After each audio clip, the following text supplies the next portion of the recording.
soundtrack for me? Can you hear me loud and clear? Yes, I can.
This meeting for February 1st, 2022. Tony, could you please call the roll?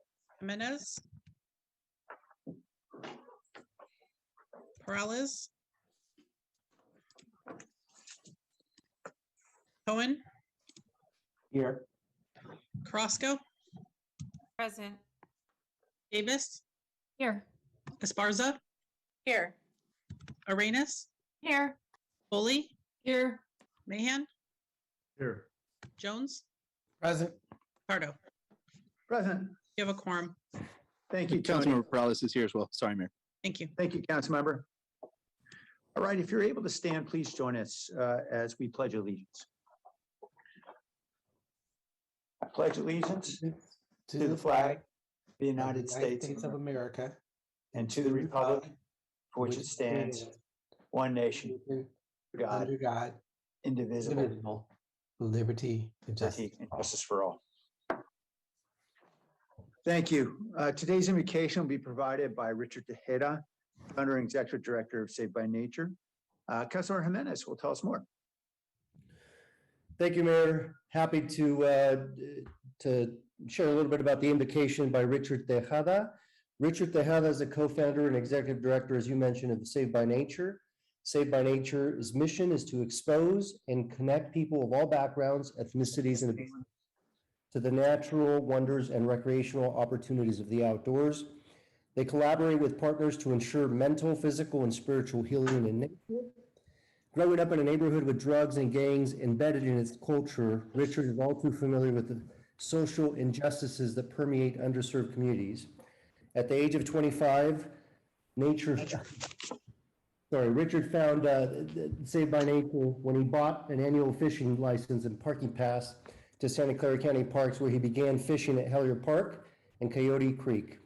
Richard soon realized that when in nature, his state of consciousness was at peace. He felt happier because at the moment he wasn't consumed by the thoughts of his past or his future. He was very present, tranced by the sound of running water, rustling leaves, and full of life among ancient trees that spewed out fresh air that replenished the soul.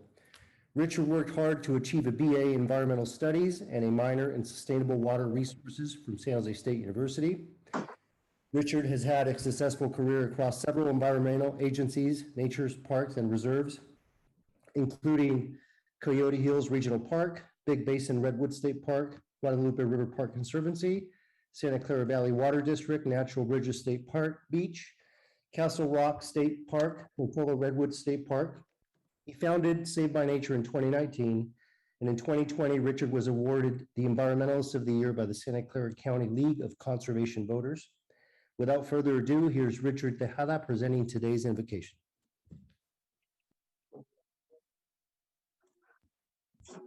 I believe Tony has or the clerk's office has a pre-recorded message from Richard. I thought I thought Henry was doing that. I'll pull it up. Hold on. Or Henry. Let me just check. Henry? I don't have it. Okay, Henry just indicated he does not. What we could do is come back to this if we need a little time to load that. I defer to Tony, Mayor, so whatever she thinks is. Tony, what do you think? I'll have it up in about 20 seconds. I have Okay. I'm clicking on the link right now. Okay, great. We'll wait. Thank you, Tony, for your help. And I should also mention that Richard, I believe, is still a District 2 resident, so that's what makes it even more special that his participation during the course of the convocations.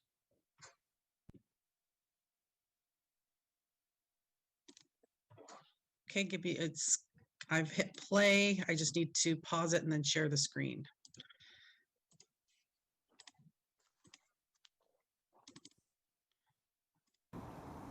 Good evening, everyone. Thank you for having me, Sergio. It's a pleasure to be here. Let's begin by honoring our first people through a land acknowledgement. Feel free to close your eyes if you feel comfortable. Let us take a moment of silence to acknowledge that San Jose sits on the land of the Muwekma tribe, who are the original stewards of this region and spoke the Costanoan language. We recognize the injustice of indigenous people past and present and give our appreciation for the opportunity to teach, work, live, learn, and steward on their traditional homelands. We invite you to join us in a moment of silence to pay respect to their elders and to all First Nation peoples.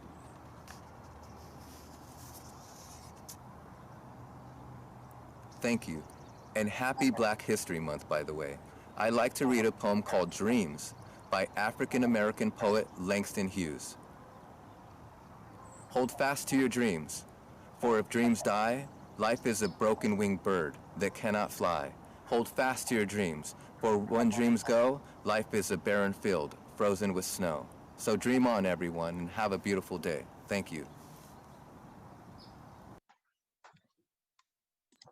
Thank you, Tony. Thank you, Tony, and thank you, Councilmember Jimenez, and thank you to Richard Tejada for his service to our region, our community, and for those hopeful words from the great poet Langston Hughes. All right, we'll move forward with ceremonial items. Councilmember Davis is first up remotely. As we can tell from her background, she's here to recognize and proclaim February as Heart Month. Yes, thank you. And I have a speaker, and I think he's over on the attendee list, Dionisio Palencia. If someone can promote him while I'm speaking. Okay, Henry is finding Dionisio. Thank you. Good afternoon, everyone. I am happy to proclaim February as Heart Month once again to bring awareness to the risks of cardiovascular disease and to encourage everyone to take care of their hearts and their overall health. Cardiovascular disease is the #1 cause of preventable death in the United States and the #1 cause of death for women. Together, we can change this. To maintain healthy hearts, we can incorporate cardiovascular exercise a few times a week, and that's as simple as walking, or you can do something more strenuous like dancing, swimming, or running. We can also improve our diets by choosing healthier options and eating balanced meals. And even a little bit of dark chocolate can be helpful. We can also, and we should also get our annual health checks and heart screens and educate ourselves on the warning signs of heart attacks and strokes. And those are not always the same for men and women. Cardiovascular disease is preventable. You can go to heart.org to learn more about heart disease and why you should take steps to improve your cardiovascular health. So to raise awareness about Heart Month, we will be lighting the City Hall Tower and Rotunda red from February 14th to the 19th, so next week, to bring awareness to this cause. Actually, it's not next week, 2 weeks. I want to thank my colleagues who are wearing red today. I see Councilmember Arenas has her red on, and for all of my colleagues who are using the Heart Month backgrounds. Together, we can encourage our residents to take care of their hearts.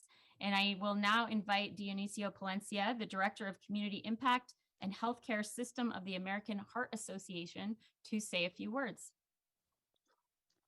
Thank you. Hello, I'm Dionisio Palencia with the American Heart Association. And I want to thank you all for recognizing February as American Heart Month again this year and acknowledging the mission and the work of the American Heart Association in saving lives from heart disease and stroke.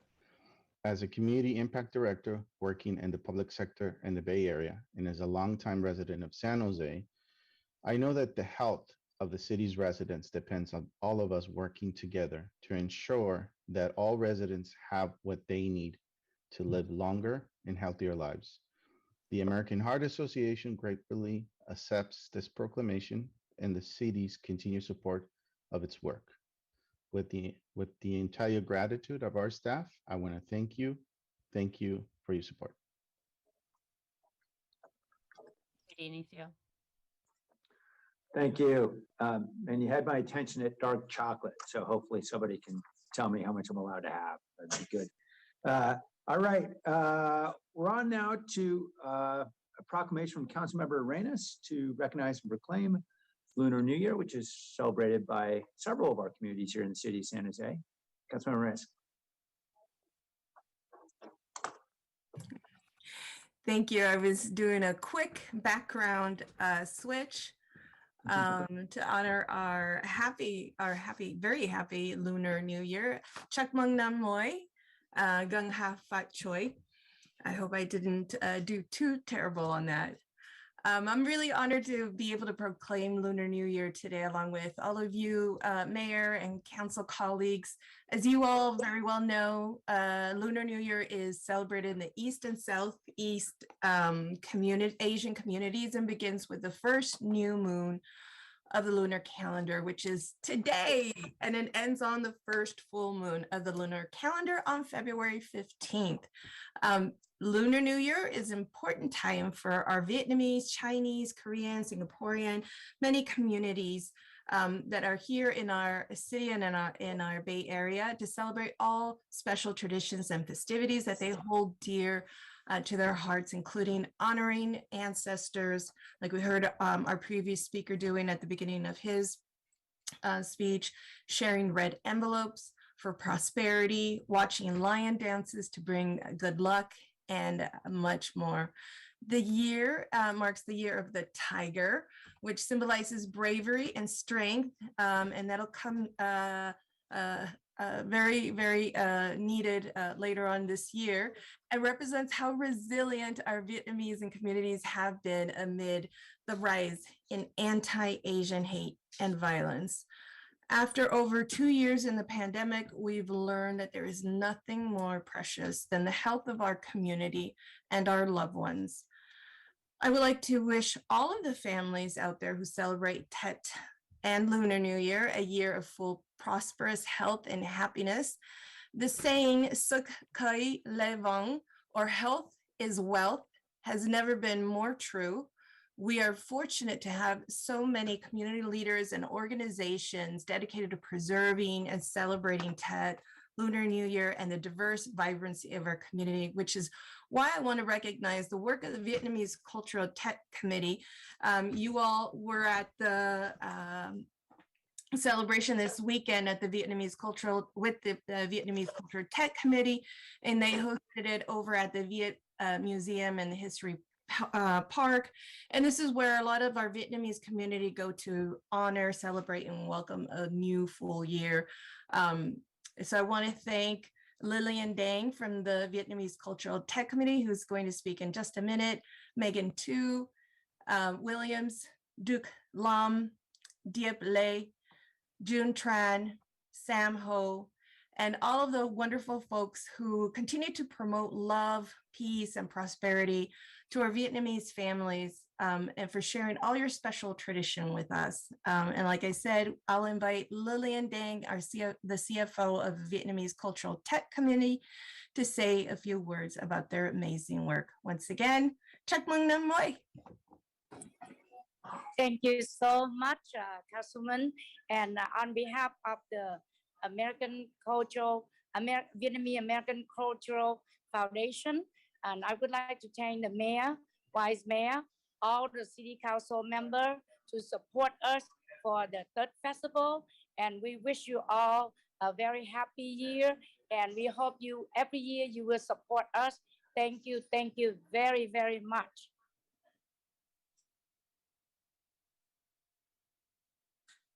Wonderful. Thank you so much, Lillian. Yes. Thank you, Lillian, and enjoy. Thank you. All right. New Year to all the members of our community who are celebrating, and that is many, many of us. All right, on to orders of the day. Does anyone on the council have any printed changes to the printed agenda? Let me offer one from staff. Staff is requesting deferral for 1 week of item 8.1, which is approval of downtown high-rise residential tax fee waiver for the high-rise on Notre Dame Street. Are there any other items to be deferred or changed? I will entertain a motion. So moved with the deferral of 8.1. Second. I see there's a hand up from the public, and just ask this be restricted, of course, only to this item, which is any changes to the printed agenda on orders of the day. Tony? Soto? Yes, thank you, Mayor. Paul Soto from the Horseshoe. With respect to that deferral, I would suggest just completely taking it off. I think if you review it, Mayor, in terms of the standards that qualifies the Carlisle for $5 million in tax relief, I think you'll find that it just the math is not there. Number one, with respect to the garage, you're going to have 290 units there, and you're going to have 600 to those 290 units. You're going to have 630 people. Okay, and you're going to have 3 levels reserved for garage cars, and so, and these are market rate houses. So that means they are going to have 2 cars per person. I mean, per household, 2 cars. And so one of the qualifications for this allowance, this tax break, is that it doesn't impact traffic, that it has no impact on it at all. And I think that it's irresponsible and just sheer, like, not having like any kind of ethical standard by which you use. It looks like previous lex is what it looks like. You know, separate laws, that you have one set of laws for the wealthy and the privileged and the powerful. And then you have another set of laws for people like me. And I'm hoping that you'll really reconsider, because that's just one piece. When I've examined the documents and studied the documents, there are 4 that I was able to identify. And so I hope we can go ahead and review it and just, man, we can use the tax money. We really can. Thank you. Blair Beekman. Hi, Blair Beekman here. I just wanted to quickly thank the mayor for offering public comment at orders of the day. Thank you. Back to the council. Okay, thank you. Let's vote on orders of the day. Jimenez, Yes. Peralez. Peralez. Cohen. Yes. Couldn't hear me? Tony, sorry. Yes, got you. Cohen. Thank you. Carrasco. Aye. Davis. Yes. Barzon. Yes. Reyes. Yes. Foley. Aye. Mahan. Aye. Jones. Aye. Ricardo. Aye. Thank you. All right, thank you. On to the closed session report. Nora? Thank you, Mayor. Good afternoon. We do not have anything to report out of closed session today. Okay. On the consent calendar, are there any items the council would like to pull? I don't have any notes indicating that there are any items. I don't see any hands from my colleagues. Let's go to the public then for public comment on the entire consent calendar. Blair Beekman. All right, thank you. With a few city council meeting minutes being approved today from February and March 2021, and as many San Jose Committee agenda minutes from fall of 2021 were approved last week at City Council, these meeting minutes offered what seemed to be some very good public meeting minute practices and possibly a good return in how to summarize public comment in 2 or 3 sentences. Can this be a time San Jose City Government and City Clerk's Office work to be sure of a good return to the regular good practices and care in order to create good thinking San Jose City Council meeting minutes week after week and year after year? And from this, which should be the return of the San Jose City Council meeting minutes from 2021 as a regular part of the public website calendar. Thank you for all of your work on this at this time. I hope you can trust some help and assistance and good advice from the everyday public when needed for these items. With a minute 7, with a few city council, it is my hope the public can still ask for an item to be pulled for separate review at consent calendar time, and with the idea a single council person will still have to approve and to sponsor this ask from the public to pull a consent calendar item. I would like to write and phone many within city government in the next few weeks to ask how a few additional words to the consent calendar language can offer a better clarity and instructions towards good democratic practices. These are goals we can always be working towards as a community. Thank you. And about the whole public meeting process procedure, like with orders of the day, the city manager's report and closed session report, I hope this can become a more open public comment time and we can make that clear to each other. I'm talking and trying to work on all of these issues. Thanks for your time and myself talking about procedural matters for this coming year. Thank you. Oh, and thank you for the other items about sewer issues. Paul Soto. Yes, Paul Soto from the Horseshoe. I have to agree with Blair's assessment of the minutes. They're a year like late, or they were rewritten. All I want to say is that the way that they are written captures what actually happened in the meeting, at least if it's close to the essence as possible. And I want to thank you for that, because I was reduced to 4 words. 4 words. And that's not okay. It's not right. It's being corrected. And I appreciate that. Secondly, it was a year ago today, Mayor, that you had written the memo that removed the felon statute. And with that removal, it hasn't happened yet, but that moment in time that myself, you, Tom McHenry, the Chicano community, and everybody else that had any kind of input on that, we're all connected to San Jose and to California history. Whether we like each other or not, that's kind of irrelevant. What is the relevant point is that today is 1 year from that date. And for a son of campesinos, you know, in the kind of lifestyle that I've lived, I'm very, very proud of the work that I did and carried that through the entire bureaucratic process to its culmination. I was extremely hurt that I wasn't mentioned within the context of that meeting. I know that that was planned, and that's fine. I'll get over that. But in these documents now is centered a correct rendition of history that can be accessed, because researchers are going to research this area within the next 20 to 40 years. And all of our names are going to be connected to that one particular event in time. So be proud of yourselves, because I am. Back to the council. Is there a motion on the consent calendar? I move to approve the consent Move calendar. approval. Second. Let's vote on the motion. Jimenez, Yes. Morales, Yes. Cohen, Aye. Carrasco. Aye. Davis, Yes. Esparza, Yes. Arenas, Yes. Foley, Aye. Mahan, Aye. Jones, Aye. Ricardo. Aye. All right, thank you.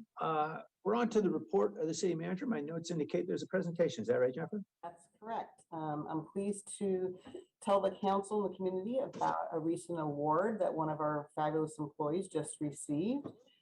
Cambrian Networks recognized city employee Sadir Vengati, and he's on the screen today, from our Information Technology Department with a Wireless Connectivity Hero Award for the third quarter of 2021 for work on the city's recent implementation of high-speed downtown public Wi-Fi infrastructure. Cambrian Networks is a global wireless infrastructure provider and a partner in San Jose's downtown Wi-Fi project.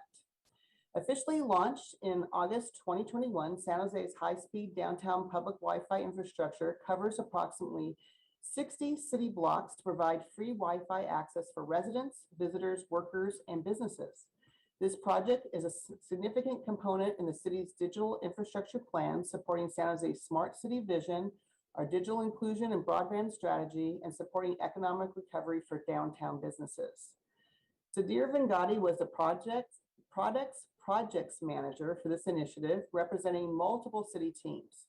Sadir managed the project's planning, installation, and verification of the WiGig, which is fast gigabyte wireless backhaul network deployment for downtown visitors and residents. The city's Public Work Department, Office of Economic Development and Cultural Affairs, Office of Civic Innovation, and the Information Technology Department's Infrastructure and Operations Division completed the project in close collaboration. As Sadir will note, many contributed to the success of this high-speed downtown public Wi-Fi project. I congratulate Sadir on receiving this recognition, as well as the city staff who supported the project's implementation. And those folks include Keith Chow, who's an associate engineer, James Castillo, an enterprise supervisor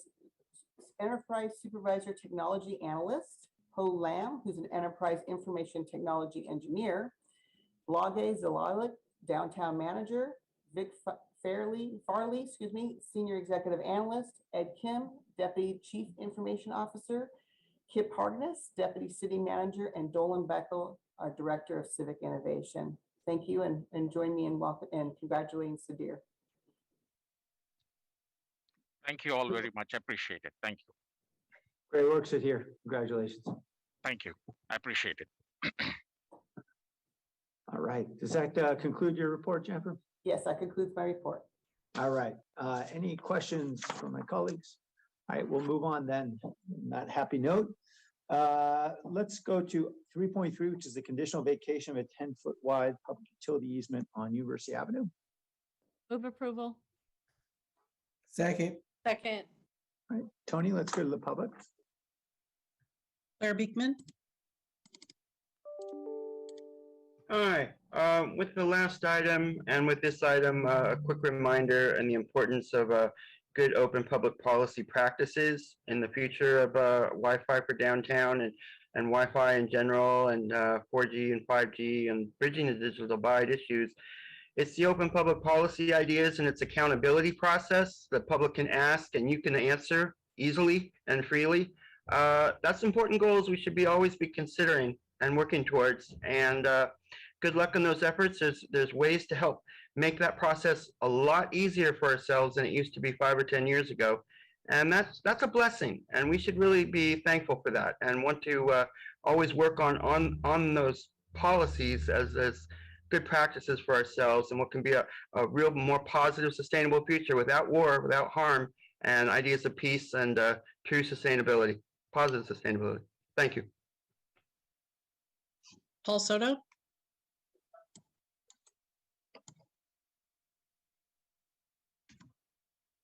Paul? Yeah. Paul Soto from the Horseshoe.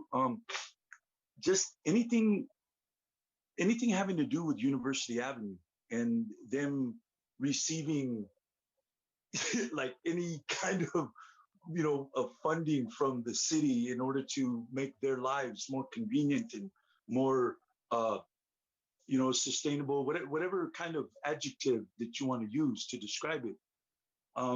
It's just, and I'll tell you why it's a bother, especially with racial equity on the agenda today, is the fact that there was a time when all 5 members, when the council had 5 members, all 5 of them lived on University Avenue. All 5. Okay, I'm talking the 60s, the late 50s, early 60s. Okay, and so see, we're not able to censor that. And this right here, to me, because I know the history well, I can give lectures on it, is that this area was the primary beneficiary of the labor of my ancestors and my elders, because this was an agrarian economy at the time.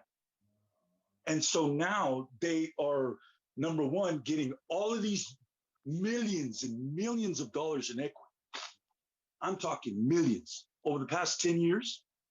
And so it's just, there has to come a point when those are not mutually exclusive, that they are connected.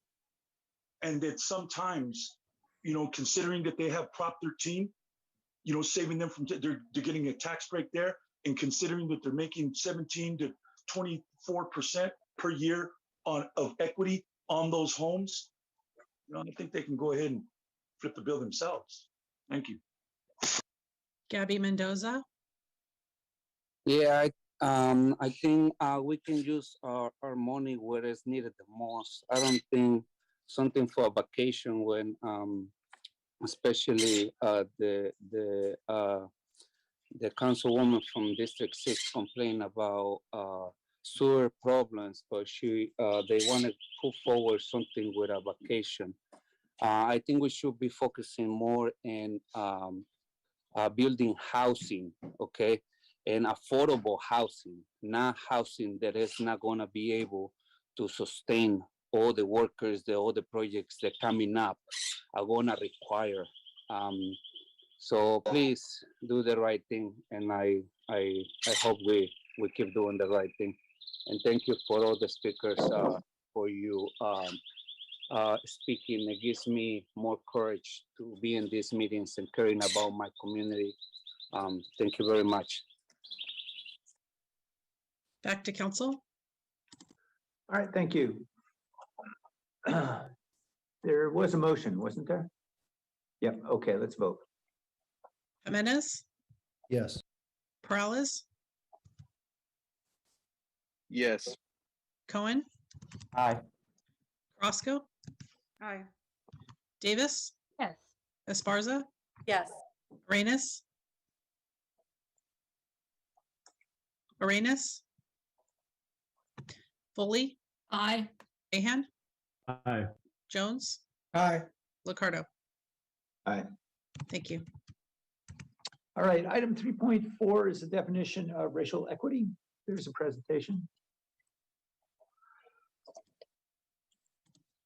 Yes, we have a presentation. It should be going up in just a second. Great, thank you. Good afternoon, Mayor and City Council, colleagues, and members of the public.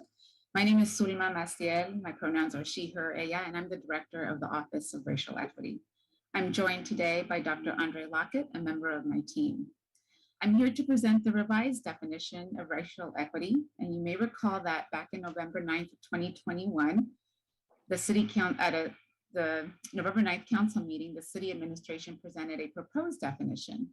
As a result of that discussion, council directed staff to seek input from community stakeholders and return to the city council with a revised definition. So I'm here to do just that. Next slide. For some background, on this slide, you'll see the original definition that the administration proposed.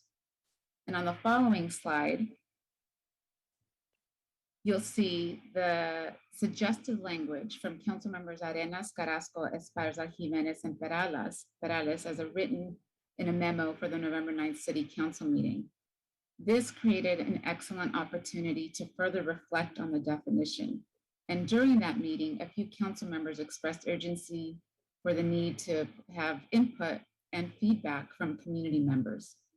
As such, we convened stakeholders last December. And while it was a rather accelerated process, it resulted in meaningful dialogues about racial equity. My team members and I are grateful to have heard directly from members of the community and to have had the honor to integrate those sentiments into the definition you'll see today.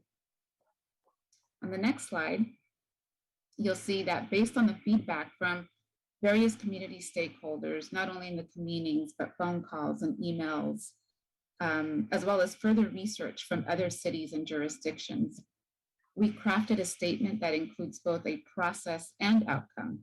The process is the approach to achieve the desired outcome, and the outcome is the end result the city aspires to achieve. I should also know that the language was updated recently from the previous council memo that was issued for the January 25th council meeting, and a supplemental was issued last night, which includes language noted in the bold and underlined on this slide. So I'm going to read out the proposed definition of racial equity. Both a process and an outcome, racial equity is designed to center anti-racism, eliminate systemic racial inequities, and acknowledge the historical and existing practices that have led to discrimination and injustices to Black, Indigenous, Latino, and Pacific Islander communities. I left out Asian in there. The racial equity process explicitly prioritizes communities that have been economically deprived and underserved and establishes a practice for creating psychologically safe spaces for racial groups that have been most negatively impacted by the city's policies and practices. It is action that prioritizes liberation and measurable change and focuses on lived experiences of all impacted racial groups. It requires the setting of goals and measures to track progress with the recognition that strategies must be targeted to close the gaps. And as an outcome, racial equity is achieved when race can no longer be used to predict life outcomes and everyone can prosper and thrive. We believe that this definition is representative of participant input, which paints a picture for what we're aiming for. And as I said previously in the November meeting, that this definition is not intended to be a mission statement or a vision statement or a set of strategies. It's a definition that centers race. It acknowledges that racial inequities are deep and pervasive, and the belief that when we find solutions that work for those that are most vulnerable in our communities, we find solutions that work better for everyone. On the next slide, just a partial list of people who contributed towards those discussions in December. I'd like to thank everyone who weighed in. My gratitude to the council members who provided suggestions and general insights, and to the Office of Racial Equity team who consistently demonstrates how to effectively and meaningfully engage with community. And much appreciation for the members of the community and organizations who took time during the holiday season to participate in the conversation about the racial equity definition. And final slide, I now respectfully request the adoption of a resolution accepting the proposed definition of racial equity for the city of San Jose. Thank you. Thank you so much. And thanks to you and your team for your work on this. Let's go to the public. Tony? Paul Soto? Yes, Paul Soto from the Horseshoe. I'm asking the council not to accept this. It's the exact same. It's an aspiration with hopes and goals, but it doesn't have the definition. Let me quote from Mayor Liccardo's memo that he presented 1 year ago today with respect to the removal of the Fountain statue. And I quote, "This is a moment in our history for difficult conversations, particularly about race. I participated and heard many of those difficult conversations, and anger is righteously expressed by community members whose families have endured generations of impacts of systemic racism in our national and local institutions. This moment calls for many of us who have not suffered from that oppression to see with different eyes and to hear with different ears," end quote. And this is what Mayor Liccardo had submitted. So we haven't had those conversations yet. Okay, there has not been anything centering San Jose as a hub of, number one, what happened with Manifest Destiny, the decapitations of Native Americans, and that is what built the foundation of this city. That's number one. Then number two, you had the Chinese Exclusionary Act. Then you had the deportations in the 30s. Then you had Sasipuedes. Until we have that inserted into this definition exactly, precisely, then it's worthless, it's meaningless. There's no potency to it because it's not referencing something specific. And the fact that there is the word San Jose was taken out of there. I'd like to know who removed the word City of San Jose in terms of City of San Jose acknowledging that the historical wrongs. Now, someone took that out, and I would like to know exactly who it is. If you can step up and just man up or woman up and cop to that, because that shows an indication that this city. Sandra? Honorable Mayor and council members, I believe in equality and equal opportunity and efforts to obtain those goals. I do not believe in equity and the same outcomes. I do not believe in the statement made by Karl Marx, from each according to his ability, to each according to his needs. The definition of racial equity and its proposed assessment metrics should be returned to city staff for additional work. I sent a letter with references to articles and research data. The basis for the recommendations to return the definition to city staff is based on the following: limited and one-sided community input obtained during the holiday season. Obviously missing racial, ethnic, and recent immigrant groups such as Jews and others. 3, the definition does not allow for changing groups that may or are falling behind and may need additional support. 4, the definition includes statements that may be assumptions and not proven facts. 5, assumes that the city controls the outcomes, which it does not. Thank you for your consideration. This definition needs more work. Blair Beekman? Hi, thank you, Blair Beekman here. We've been working on the questions of defining equity for like a number of years now in San Jose and along the West Coast. And before 2020, we were working really a lot on this issue.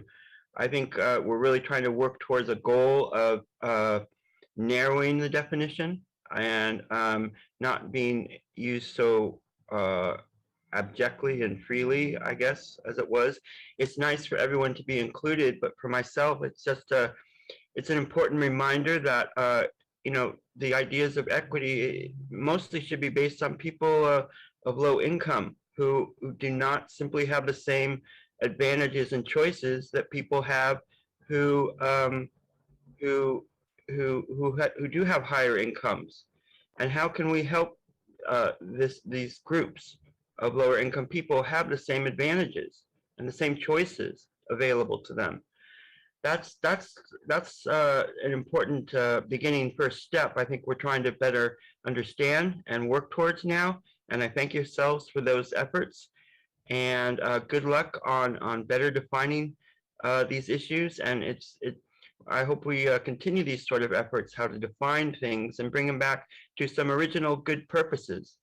And so thanks for your efforts, and a reminder that Martin Luther King Jr., his work was a worldwide effort in a way. He thought of a world good culture, basically, of peace and better understanding, and that green sustainability issues were often a part of those ideas, and for low-income people to be considering our green sustainability ideas, and how can we develop those concepts? Good luck how we can do that. Thank you.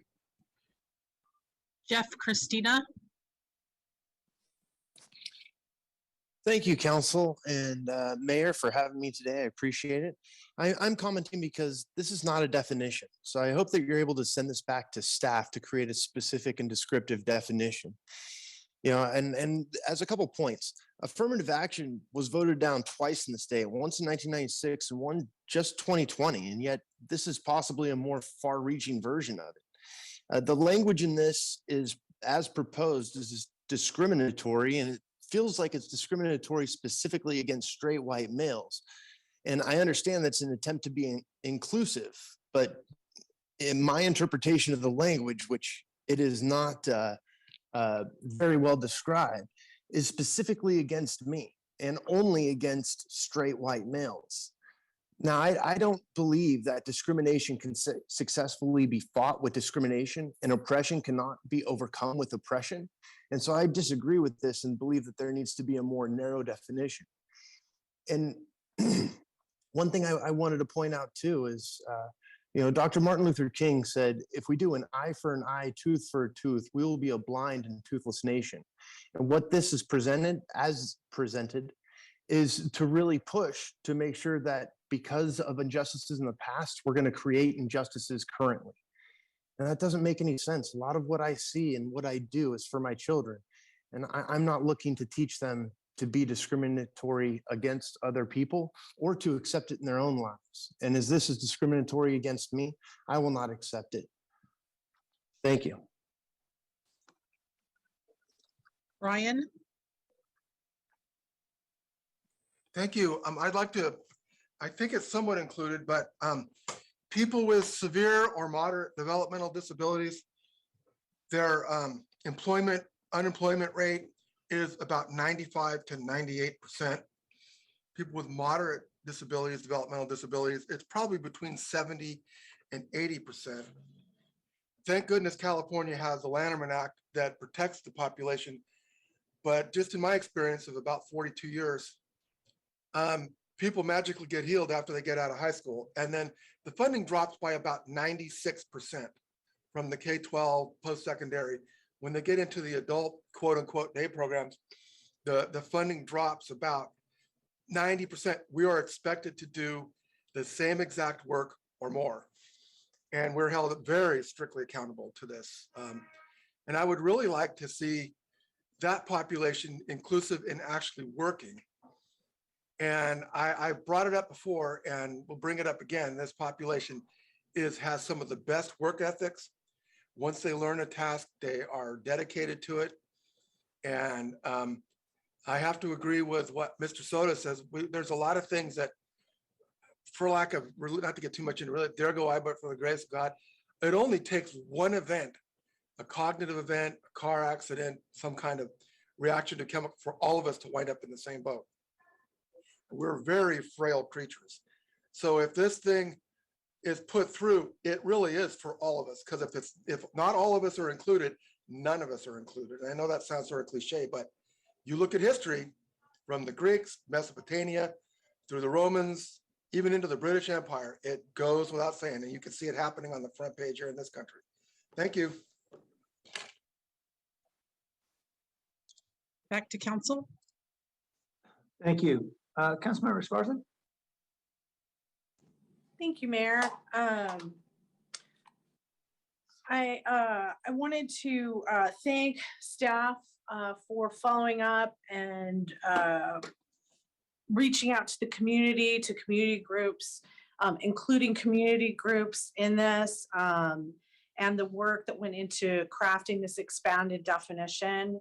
And I also appreciate that in such a multicultural city such as ours, that staff has included the language, that staff has refined this language even more. I also appreciate and want to thank staff for the supplemental that included language around setting goals and measures to track our progress.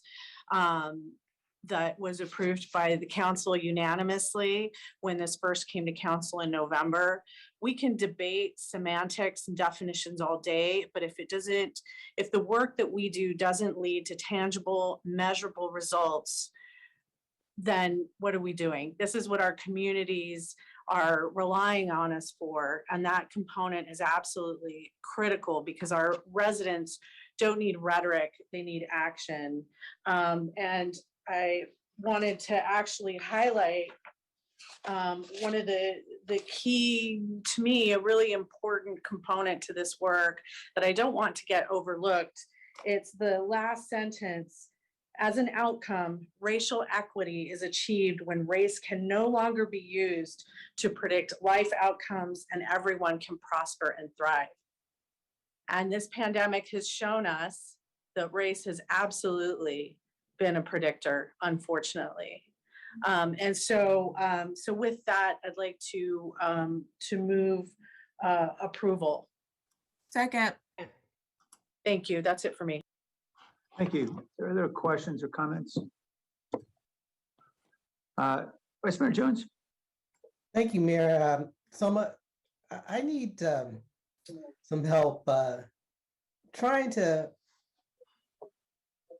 visualize how we take this definition of equity and translate that into improving people's lives and uplifting our community. Can you give me like a specific example? I always like to have like specific examples of how we take that definition and how we have measurable outcomes. So can you walk me through an example or two? Yeah, I'll try to keep this brief. Okay. So the definition really is, what we're aspiring to do, and it has a component of how we're going to do that. And part of, if you recall, Vice Mayor, part of the study sessions that we had previously kind of laid out the framework, right? Our theory of change of how we believe that when we center race, and while we center race, we don't end with race. We think about all intersectionalities of gender, LGBTQ, developmental disabilities, physically able-bodied, physical disabilities. And so in that framework, the thing that will begin to change or sort of turn the curve on those outcomes that we want to see different, which are outcomes that right now show deep and pervasive disparities, whether it's health, education, housing, there's a number of them. In order for us to begin to turn the curve on those outcomes, there are things that we need to do as an organization to get us there. And the examples that we used and have been expressed in the frameworks is that first we need to understand, we need to recognize that there are historical inequities. We need to create awareness and understanding of what racial equity is in terms of operationalizing this work. And this is across the organization. We also have to be very deliberate about identifying what are those outcomes we want to change, and working backwards to identify, well, what are the strategies? What are things that begin to turn the curve on those outcomes? So if we, for example, think about an indicator around education, and we all get behind this indicator, both schools, city organization, and the county, then there are things within our sphere of influence that we're going to be able to do to change an indicator around education, whether it's policymaking or investments or programmatic pieces, right? So this is, I'm speaking at a very high level, but as an organization, it's beginning to move the way that we make decisions as administrators and policymakers to be hyper-focused on particular outcomes we want to change. And so this definition, basically, it is aspirational. And we want to get to a place where, your zip code, your Black and Brown communities are thriving and they're prospering. And it's bringing everybody else along. It's not taking from or adding, putting elsewhere, but it really is centering so that all ships rise. Councilmember, I hope that that was sufficient for now. It got me further along, but I'm still trying again to connect the dots. So let's take a specific example, like high school graduation rates, for instance, which is obviously is a major determinant in terms of lifelong success. How would the city take our framework and impact something like that? And if that's not the best example, if you have a better example. Yeah, I mean, I think, and Dr. Lockett can jump in as well, and he has much more experience on the a lot of the stuff that he was doing previously. But that actually is a really good example, because while we're not the educational system, we do have we can influence that that high school graduation rate indicator by the things that we do within our programming in the city of San Jose. Perhaps there's after school programs, there's the library programs. And so many of the programs that the city already operates in service of youth and families is already beginning to center those that need the most help, right? And so when you look at the data and it shows the disparities between communities, you then target the strategies that work best for those particular communities, so that those strategies include ways that we turn the curve on the high school graduation rates. And that's just one slice of the pie, right? That's just one slice of what the city can do to help improve that particular indicator. I don't know, Dr. Lockett, if Dr. Lockett, did you want to add anything? you want to add anything? Good afternoon, Mayor, council members. My name is Dr. Andre Lockett, Senior Executive Analyst for the Office of Racial Equity. Yeah, I would say, particularly to your example, council member, you use data to form and identify disparities and inequities, and then you center the lived experiences of people that are at the center of those inequities to really understand the depth of why those inequities exist. Particularly for the example for graduation rates. If we look at graduation rates across the city, and what those are based upon the different racial demographics, who's graduating a higher clip demographically, and then that requires us to really have a root cause thought process to understand why that is, and to really functionally understand why that is, you have to go out and talk to people. You got to go out and talk to the students that are not graduating at the higher clip. Talk to their families. Talk to the schools. I mean, that's when you talk about the inclusive practice and the how you engage the community engagement piece, right? You use data to inform where the inequities lie, and you use community engagement to really understand the stories behind the data that you're finding that has the inequity, and you target strategies to center solutions based upon a culmination of that data and your understanding of the depth of those lived experiences. Got it. Thank you for that. Just Selma, just one more question, and that is, I know that we spend a lot of time and resources to address our communities that are underserved. Yeah, not nearly as much as we should. I think all of us recognize that. How will this definition and this process significantly, change the resource allocations that we have or the resources that we're applying? Again, I'm just trying to conceptualize just kind of how this all would work. Yeah, that's a really good question, Vice Mayor. And I don't know that I have an answer for that now, but what I can say is that we're undergoing a learning process right now with our budgeting for equity and incorporating a set of questions that departments are asking specifically about what changes in the way that we deliver our services, or might there be a change in investment? And so that's something that's being analyzed now, and I don't know, what the outcome of that will be yet, but it's an exercise where we're learning how to do this better. At the end of the day, I think we'll have a lot more to say on that months down the road. Vice Mayor, if I could add to Swilma's response. Let's take your high school graduation example, right? So if you take a look at high school graduation rates, and then you kind of step back and take a look at the data citywide from a San Jose perspective, we know, educators have told us that, there's key indicators by third and fourth grade as to, that can predict graduation rates, right? And when you begin to unpack that information and you take a look at, well, where does high school graduation begin to fall off, and where do our kids live? And we begin to disaggregate this data by race, by a number of other factors. Then we begin to kind of step back and realize that there's some common root causes, right? It could have been redlining that originated from way back that kind of set in motion income inequality, right? That same policy also has impacted, for example, the way we collect ADA per pupil, based on property values, right? So if property values in one part of the city are higher than others, then that already creates a disproportionate allocation of resources available for kids in the same city, in the same moment in time.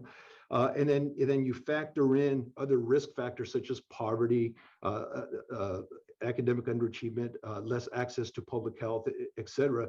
Then you begin to see kind of this chasm begin to create right in our very own neighborhoods, right?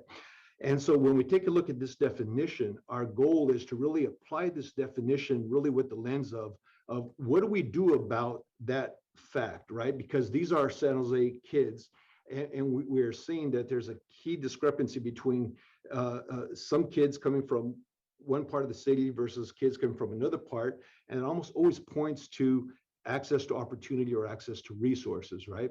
And so what this will allow us to do is prioritize and focus to really address the needs of our residents, of our San Jose kids, of our San Jose youth, and meet them at their point of need, right? And again, dealing with the issue of race head on has always been problematic, right? Because it in some cases, it really shakes up, people's perceptions of the way things are, right? You've heard some of the speakers. One of the speakers started with, I do not believe in equity and I don't believe in same outcomes. Well, in San Jose, I think we could do better, right? And that's really what we're trying to achieve is how do we basically meet people at their point of need and work towards really balancing that out. It's not predicated on taking from one neighborhood and giving to another. It's about meeting kids where they are and giving them a fighting chance and giving them access to opportunity. And so that's how we're trying to kind of weave these things together. No, I appreciate that, Angel. Just one last question, because I know I'm over time. Angel, when you and I talk, we talk all the time, and 99.9% of our conversations are about how we can uplift kids from different disadvantaged communities and how we can uplift disadvantaged communities altogether. And I know that's a big focus of yours. And it's a big focus of mine as well as my council colleagues. So implementing this new definition, what change in how you operate and how other city departments operate? How would that change your focus, access to resources, and how we operate? Yeah, I think that's a great question, and that's really the big challenge, right? And what changes is really the discipline, focus, and attention that we give the way we deploy resources, the way we serve our residents, right? The days of just kind of just assuming that putting everybody in just buckets, saying, well, I mean, again, one of the speakers made reference to the certain population that tend to do good at work. Well, I don't want to add or take away from what the speaker said, but there's some assumptions in there that need to be confronted, right? And some of those assumptions are rooted in racism. And so what changes is really the applying public administration discipline and focus on how we're going to serve our community more holistically and at their point of need. Not where we tell them what they should become, but rather are we as a city providing access to opportunity? And if people choose to take that opportunity, then at least they have that as an option. Many of our youth today, as you know, as we've talked to a lot of young people, their biggest fear is, am I going to be able to stay and live in the city that I was born into? right? There's this fear that they're just going to get outpriced, right? Well, we at minimum, what all this work leads to is really giving people access to opportunity, which ultimately addresses that whole issue, which is, look, we want you to stay here and you have an opportunity to stay here. And wherever you need some additional help, we'll provide some additional focus discipline to get you those resources. Great. Thank you, Angel. And I apologize to my colleagues for going over time, but hopefully I've accumulated some time credit over my 7 years on council. Thank you. That's an interesting concept, time credit. All right, Councilmember Mayan. Thanks, Mayor, and I'll attempt to kind of pick up where I think the Vice Mayor was leaving off there, and I'll just start by saying, I appreciate the conversation, and I think it is right and can be really productive to talk about race and our history as a country. So I'm very supportive of that, and I think that Councilmember Esparza's focus on that final sentence really resonated with me. I mean, I think as I talk to residents, and I've had a number of residents reach out about this particular item today, I think that final line, which is really about saying that, your race should not determine your life outcome, shouldn't preordain statistically worse life outcomes for anyone is absolutely is right. I think it's an aspiration that I think most, if not all of us, share. I think my questions and where I'm just trying to think a couple steps ahead are really aligned with where the Vice Mayor was going, which is this question of how does this get operationalized and what does it actually mean? I feel comfortable with the definition, which is inherently fairly high level and abstract, but depending on how we imagine using it or what policy changes it would produce, I might be really supportive or not. And I guess we'll see how that plays out. And that's kind of the conversation I hope we're going to move into. And I'll call out one that, frankly, I don't have a good answer for constituents on. And it's something that I think we're going to have to discuss. Many of our core city services are these very basic and critical needs that we all have. And I think most of us intuitively feel like should be provided at high quality and equally accessibly and responsive to everyone in the community. 911 response, roads,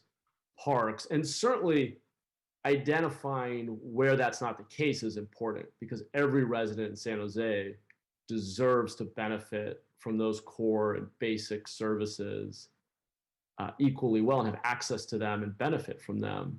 So that makes a lot of sense. I think the question then becomes when we get to the school example, and I'm very sensitive to it because I was a public school teacher in Eastside San Jose and saw firsthand many of the barriers many of our families face in achieving opportunity. But that's not been considered a core responsibility of the city. And so I think a challenge we're going to face, and Zolma, I don't know if you have any further, I'm not sure if you're able to add to your responses to the Vice Mayor's questions, but I think a challenge we're going to face is this trade-off between what are the, and I'm kind of already personally of the opinion that the city's trying to do a lot and not necessarily doing as well as it could on core services. What are those services? Do you have an initial conception of where equality actually is the goal? We want every resident, it's kind of like the Postal Service. We expect them to deliver everybody's mail on time, same price, anywhere in the country, versus places where we may want to disproportionately invest to address the historical legacy. So I don't know if you have any initial thoughts on how, because again, just back to what does this actually mean in practice, I think is the hard part. Yeah, well, the simple answer is that this definition, what it means in practice is that we target strategies to focus on improvements for those that are worse off. And so that also means, and the challenge for the city organization, and we've talked about this, is how do we do that to have these targeted strategies to uplift those communities who've been under-resourced or really have been deprived economically in many other ways, while at the same time maintaining the excellent level of service across all city core service areas, right? And so that's I don't think any city has determined exactly how to do that yet. I mean, I talk to chief equity officers from across the country regularly, and that's still something that we're trying to figure out. But that is, I want you to know that that is still very much, a top of mind, is how do we balance that out. so that, we maintain the good quality services that we deliver to San Jose residents, while at the same time be very clear-eyed about creating those targeted strategies that are going to improve the outcomes for Black and Brown people. At the end of the day, that is really the role of the Office of Racial Equity, is to embed that mindset, both heart and mind, into the DNA of the organization, so that it's never an afterthought, or so that we're never just reacting to the disparities that we see, but that we're much more proactive in ensuring we don't go backwards. Right. I guess I'm just trying to understand where we think that is likely to be most appropriate.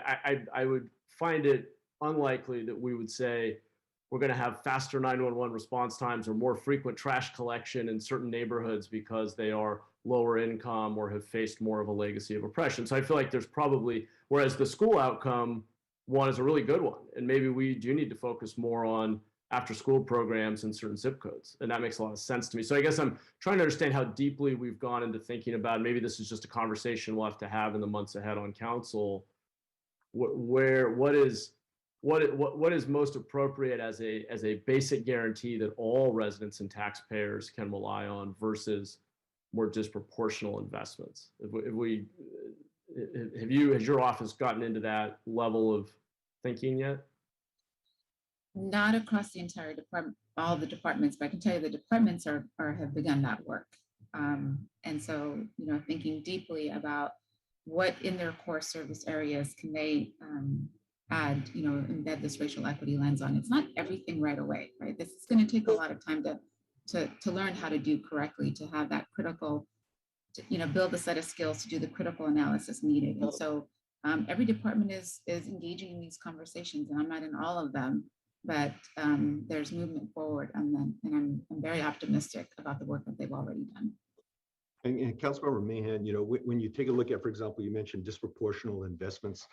When you look at that kind of from like today's investments, we also have to, what we're saying is good public administration will also step back and look at disproportional impacts of past inequities, right? Mm-hmm.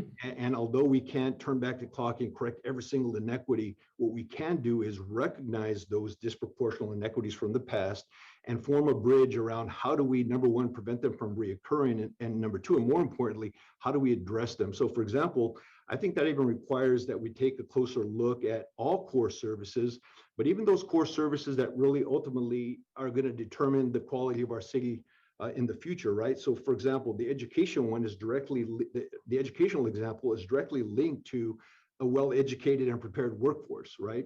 And you could unpack that even more and say that's probably the best antithesis to homelessness, right? And being unhoused.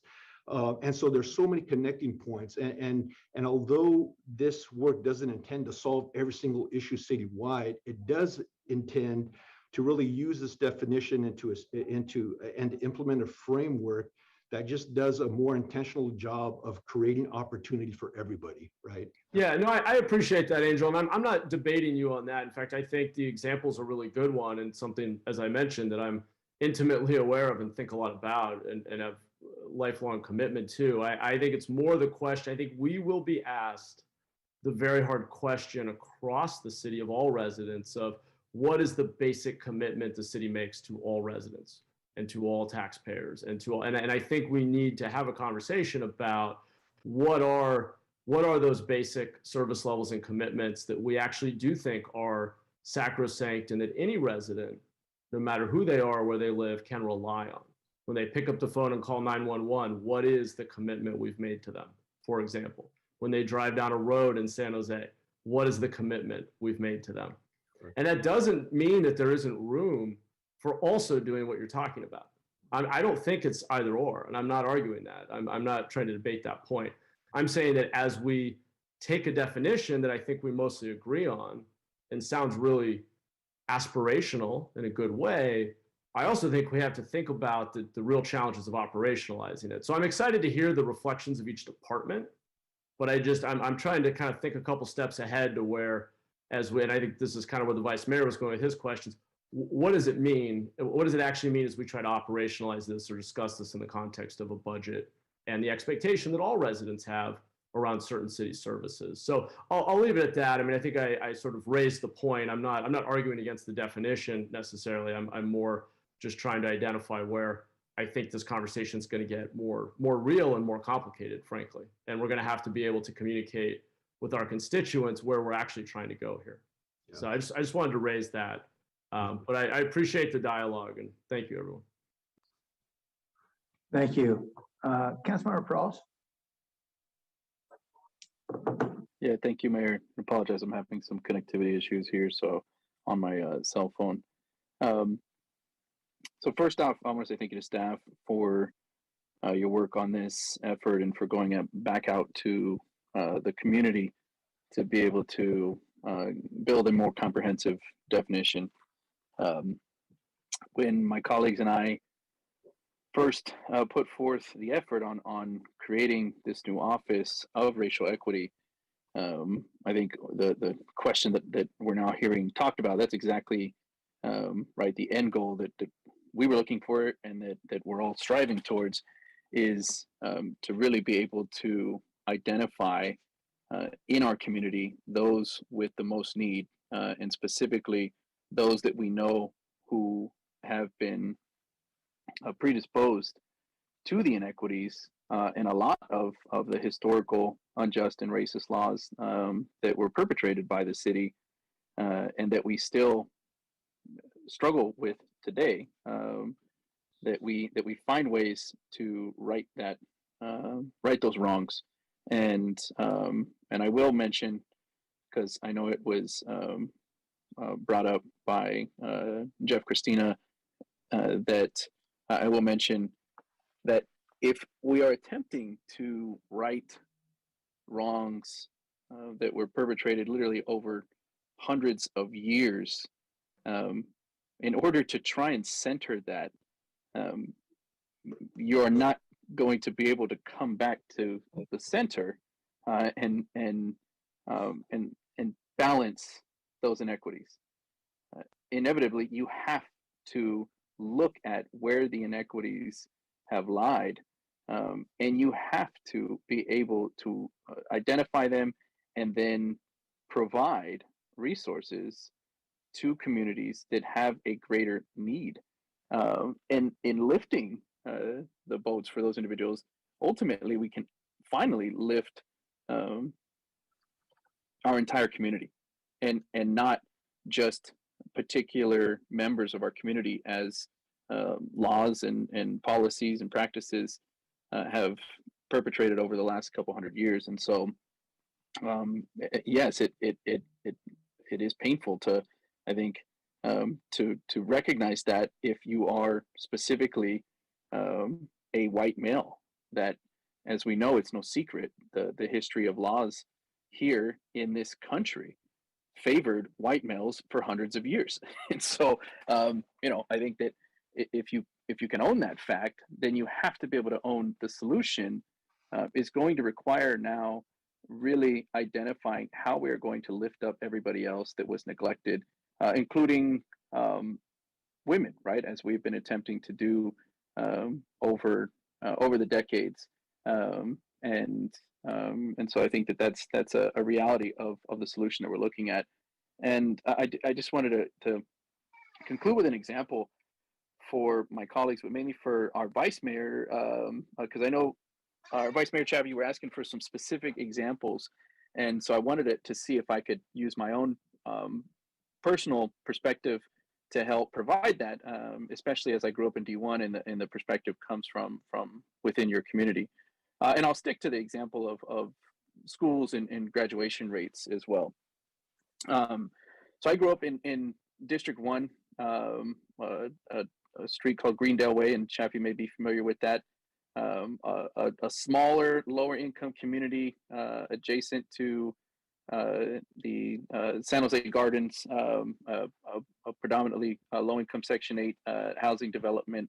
And for the most part, the majority of residents in the community that I lived in, which was a community of fourplex apartments, and the gardens there were all low income minority families or people of color. And it just so happened to be that our community was one of the furthest neighborhoods that got cut and districted into Cupertino High School after Blackford High School had closed down in West San Jose. And so this small pocket of West San Jose kids in a lower income community were able to be districted into Cupertino High School. And for those that aren't aware, that's consistently one of the better performing public high schools in our county.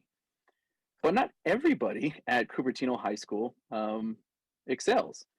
And in fact, while I was there, and I imagine if you looked at the data over time, I'm just going anecdotally off of specific examples, but while I was there, the already small percentage of Black and Latino students, I think there were 15 Latinos in my graduating class and about 5 to 10 Black students. Out of that small percentage, those were the ones that at an extremely high rate did not succeed. And out of just our community, our neighborhood, had an extremely high percentage. Out of my close group of friends that I went to school with, half of them did not graduate. And we all lived within that community. In fact, more of them ended up in jail, some of them for robbing our neighborhood 7-Eleven that we grew up going to go purchase Slurpees at as kids. And I mention this not because I think we can, how do you change the schools or the graduation rate? It's certainly not the role of the city. But I'll paint out some facts that where the city can make a difference. So where I grew up then and to this day, there was no neighborhood association for that community. And again, it's a migratory rental community that traditionally doesn't have that asset. We didn't really have any real connection to the city or city services then. The closest public park was 1.5 miles away. It was a 33-minute walk if you wanted to go walking there, and you had to cross over Lawrence Expressway and 280 to get there. The libraries, the closest public library that we had was the West Valley branch, which was over 2 miles away, so a 45-minute walk, and you had to cross over 280 to get there as well. And if you wanted to ride your bike, you had to risk Saratoga Avenue where there was no bike lanes to get there. The city services for this small pocket in West San Jose were extremely deficient. And so a lot of my friends that I grew up with, for after school activities, they turned into things like stealing cars. Started maybe with stealing bikes or stealing cars, and then they ended with robbing 7-Elevens and going to jail. And the access that we had to city services was minimal, and still is in that particular community. And if you don't drill down, as I think our city staff was saying, if you don't look at these specific stories and drill down, I think Dr. Lockett was pointing it out, and get into the community of finding out what's going on, you may think, hey, Cupertino High School's got tremendous graduation rates. And a couple, and the kids going to Cupertino High School may not need, extra services or added attention or they don't need the resource of a library or parks. But if you drill down further and you realize, wait a second, the ones that are actually not graduating from Cupertino High School happen to be the Black and brown kids. And oh my God, a lot of them happen to live in West San Jose, but in our smaller pockets of minority, lower income communities. And wow, their closest city services are miles away. And so we're not giving them access to the resource. I didn't even know that there were community centers that had after school services until I was a police officer in the city of San Jose. Did not know that. It just was nowhere near accessible for where we grew up. I think those are specific examples where we can come in by utilizing this data, right? Not just the definition, but this office.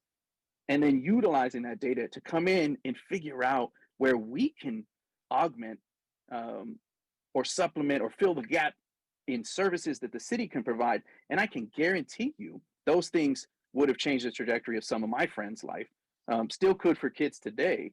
And it can happen all over the city, right? It can happen in D1, as we know, we hear the stories of the challenges and the difference between East and West San Jose. But we know we have these pockets of community and opportunities of need everywhere. And that's really what equity is about. It's identifying those needs, those highest needs, and focusing on those to really lift us all. So hopefully that helps.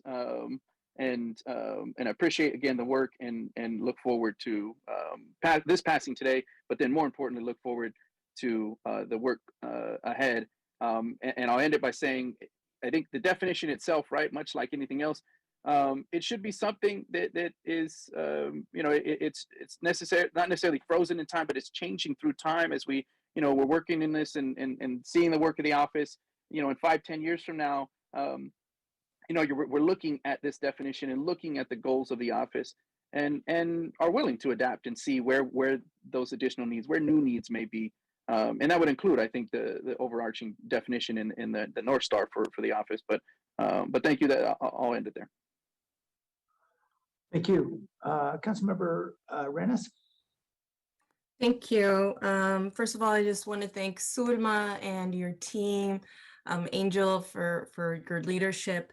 It takes real courage to do something different, especially in government and where we have established practices through public administration so that we can facilitate services to our residents. And so we're repetitive in that form, but sometimes we need to restructure.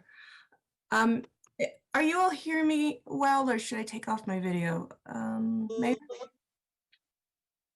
Mayor? We're able to hear you. Yeah, we can hear you. Fine. Yeah. Oh, I'm getting this. Good. Sorry, I'm getting this feedback. It's really, really strange. Yeah, the feedback's not coming on this end. Okay, got it. So I'm looking forward to moving ahead with this racial equity. I don't want to take a step back, and some of the comments that we heard earlier, the letters that have come in, is quite upsetting. And so I think in the same way that our staff has taken their courage to really help us define this and have this very difficult conversation, that we need to make sure that we're all saying the same thing, whether we're in our official capacity or out there campaigning. And that is that race and equity go together. That's what it comes down to. And I'm going to say, somebody used Martin Luther King's very inappropriately. And so I want to just use something that Martin Luther King said, so that it doesn't just stay with what this other person misquoted. And he said, and this was in the speech of three evils, where he identifies poverty, war, and racism, of course, as the three evils. And so he said, racial injustice is still the Negro's burden. And I say that, and America's shame. And maybe that's where people were coming from, a place of shame, that they haven't done the right thing for, 1863, when slavery was ended. And it saddens me to hear even my colleagues question how we're going to implement this, when we've had so many issues come up within our own administration. For example, there's the fire stations in D3 and D7. And these are really long-standing needs, are critical for fire response. So this is a matter of life and death, literally. And we're just now building that fire station. So you tell me if this is something that's basic and that should have been there to begin with. But in order to understand, we have to understand, in order to understand, we have to look back and see how those decisions were made. And those decisions were made based on the folks who call in, based on the folks who have resources, based on the folks who have the ear of, the council member or the mayor. And that's where the resources were going. Just recently, in the recession, we saw how, and I've used this example before, I'm not sure, but I'll continue to use this example. We closed down the 51 community centers we have in the city of San Jose. We only have 11. And that decision was made based in the neighborhoods that actually could pay for services. Not the neighborhoods that needed them, the ones that could pay. So we're already institutionalizing racism, because we know what the percentages are for brown and black people in terms of poverty. We're at the lowest rung of the ladder. It's no surprise to anybody. The last example that I'm going to give, and this is from Department of Transportation. You'll remember this as well, that they also saw the need, and actually they did an equity task force. I can't remember, I think about 2 years ago or so. And they changed, in order to meet the needs of high need neighborhoods, that means neighborhoods that were overlooked with street improvements and repairs for a very long time, because they're not the ones that have the time and the resources or the contacts in the city to be able to make those complaints. And so they establish an equity priority community is what you call it. Excuse me, you all know about this because when you get your updates from John Risto, he talks about who's going to get pavement and who's going to get the repaving next. Now, the whole city is going to get repaved, but it matters who gets repaved first and who gets repaved last. If it was typical, let's say, I don't know, 80 years ago, maybe even 50 years ago, guess whose neighborhood is getting repaired last? Yeah, if you said brown and black, you're right. So those are 3 examples that my colleagues, all my colleagues are responsible for making those decisions and for undoing some of those decisions that were made in the past and correcting those. And so this is not a time to take a step back and say, we don't see color, because that's what I saw in the letters, and that's what I heard with some of those callers. Because we're saying, and you all remember our former council member, Johnny Camus, said to me, I don't see race. This was just like a year ago. And so when you don't see race, then you don't see the negative effects of racism, which are systemic, which are historical. And people like me, people like some of my colleagues here, we just don't have that luxury of ignoring the existence of race. We can't just say, we don't know what we are, because everybody looks at us and categorizes us in that way, especially with certain interactions. So really fully acknowledging the race of individuals, their identities, their true self is really important, and it shows respect. 1, so that's why we should recognize race. 2nd, it's because of all those systemic improvements that we have taken, but we're not finished. Those examples, the 3 examples that I just gave you, that's the other reason why we should center on race and equity, on racial equity. So I'm going to speak for myself as a Latina. I'm very proud of that. It's a big part of my life. Obviously, I appreciate when it's recognized, and it's an acknowledgement of who I am, my racial identity, my struggles, a person of color, and my accomplishments. That's what it says when I talk about my race or talk about your race. But that's not just it. I'm not just that. I'm also a mother, a sister, a wife, public servant. And those are all important too. And so if you erase the piece of me that is a mother, it's dismissive and it's harmful. And it's convenient for you, but not for public service. So when we ignore race, it's convenient for us, but it's not, and it's dismissive and it's harmful and it's racist. And so in order for us to undo some of the policies that we've done in the past, we have to have the courage to continue on and to strengthen all of the public administration that and policies and the work plan that SUDMA will develop. And we will continue to have these kinds of conversations with our community. I also expect a more broader group of folks and conversations with our community. Obviously, we're in a pandemic and it's a surge. We're all virtually connected. And so I know there's some limitations there. But we have to make sure that as public servants, because that's what you are, even though you're elected, that you also have the courage and the commitment to support racial equity with our policies and to undo those that have been done in the past. And so that's all for me.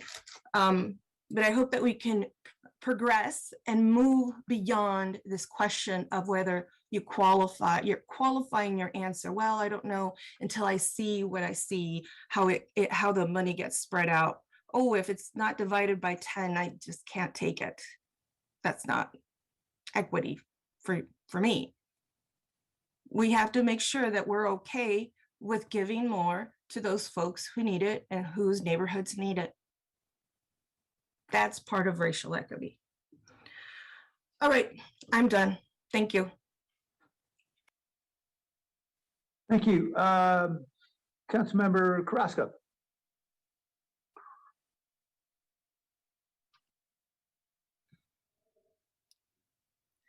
Thank you. Thanks, Mayor. Thank you, Sunma, for the work that you've done. I know that it's been a long process, and I know it's not. I guess some of us who have been working with it, we didn't think it was going to be nearly as complicated, but yes, complicated, and it's just a little bit more complicated today. But I want to thank you and your team. Of course, I want to thank Angel for your words of wisdom always and for weighing in on this.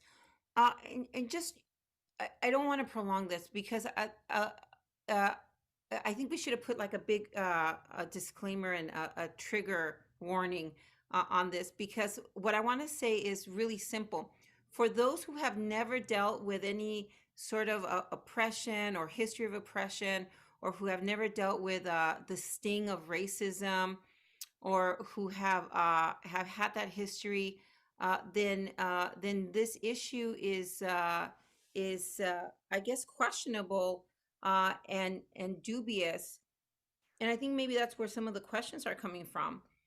For those of us who have had a history or who have gone to battle, who have had to defend our parents, even so, it's very difficult to hear that still as leaders in a city that is poised to take the leadership on this issue are still questioning some of the definition or the implementation, and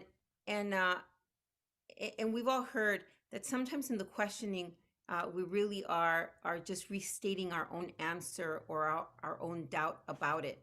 And so I'm a little I'm trying to just reassess what I'm hearing from some of my colleagues. I understand that sometimes the public is not entirely happy with what we're bringing up on the council, and they have every right to voice their opinion, and we should be listening.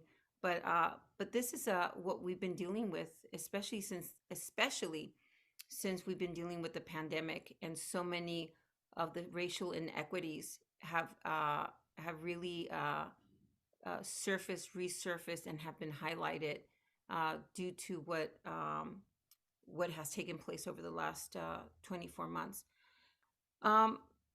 A couple of things that I just wanted also to highlight. When I think of how this can unfold, I mean, Councilmember Arenas brought up some fantastic examples on the city council, throughout the city. Truly, at the end of the day, the policymakers are the council members that sit on the council at any given administration time. And they're the ones that on any given Tuesday vote on policies, they submit their memos, they author, co-author, and they make their arguments. If the council and the mayor do not believe in racial equity, staff can do all they can that's within their power.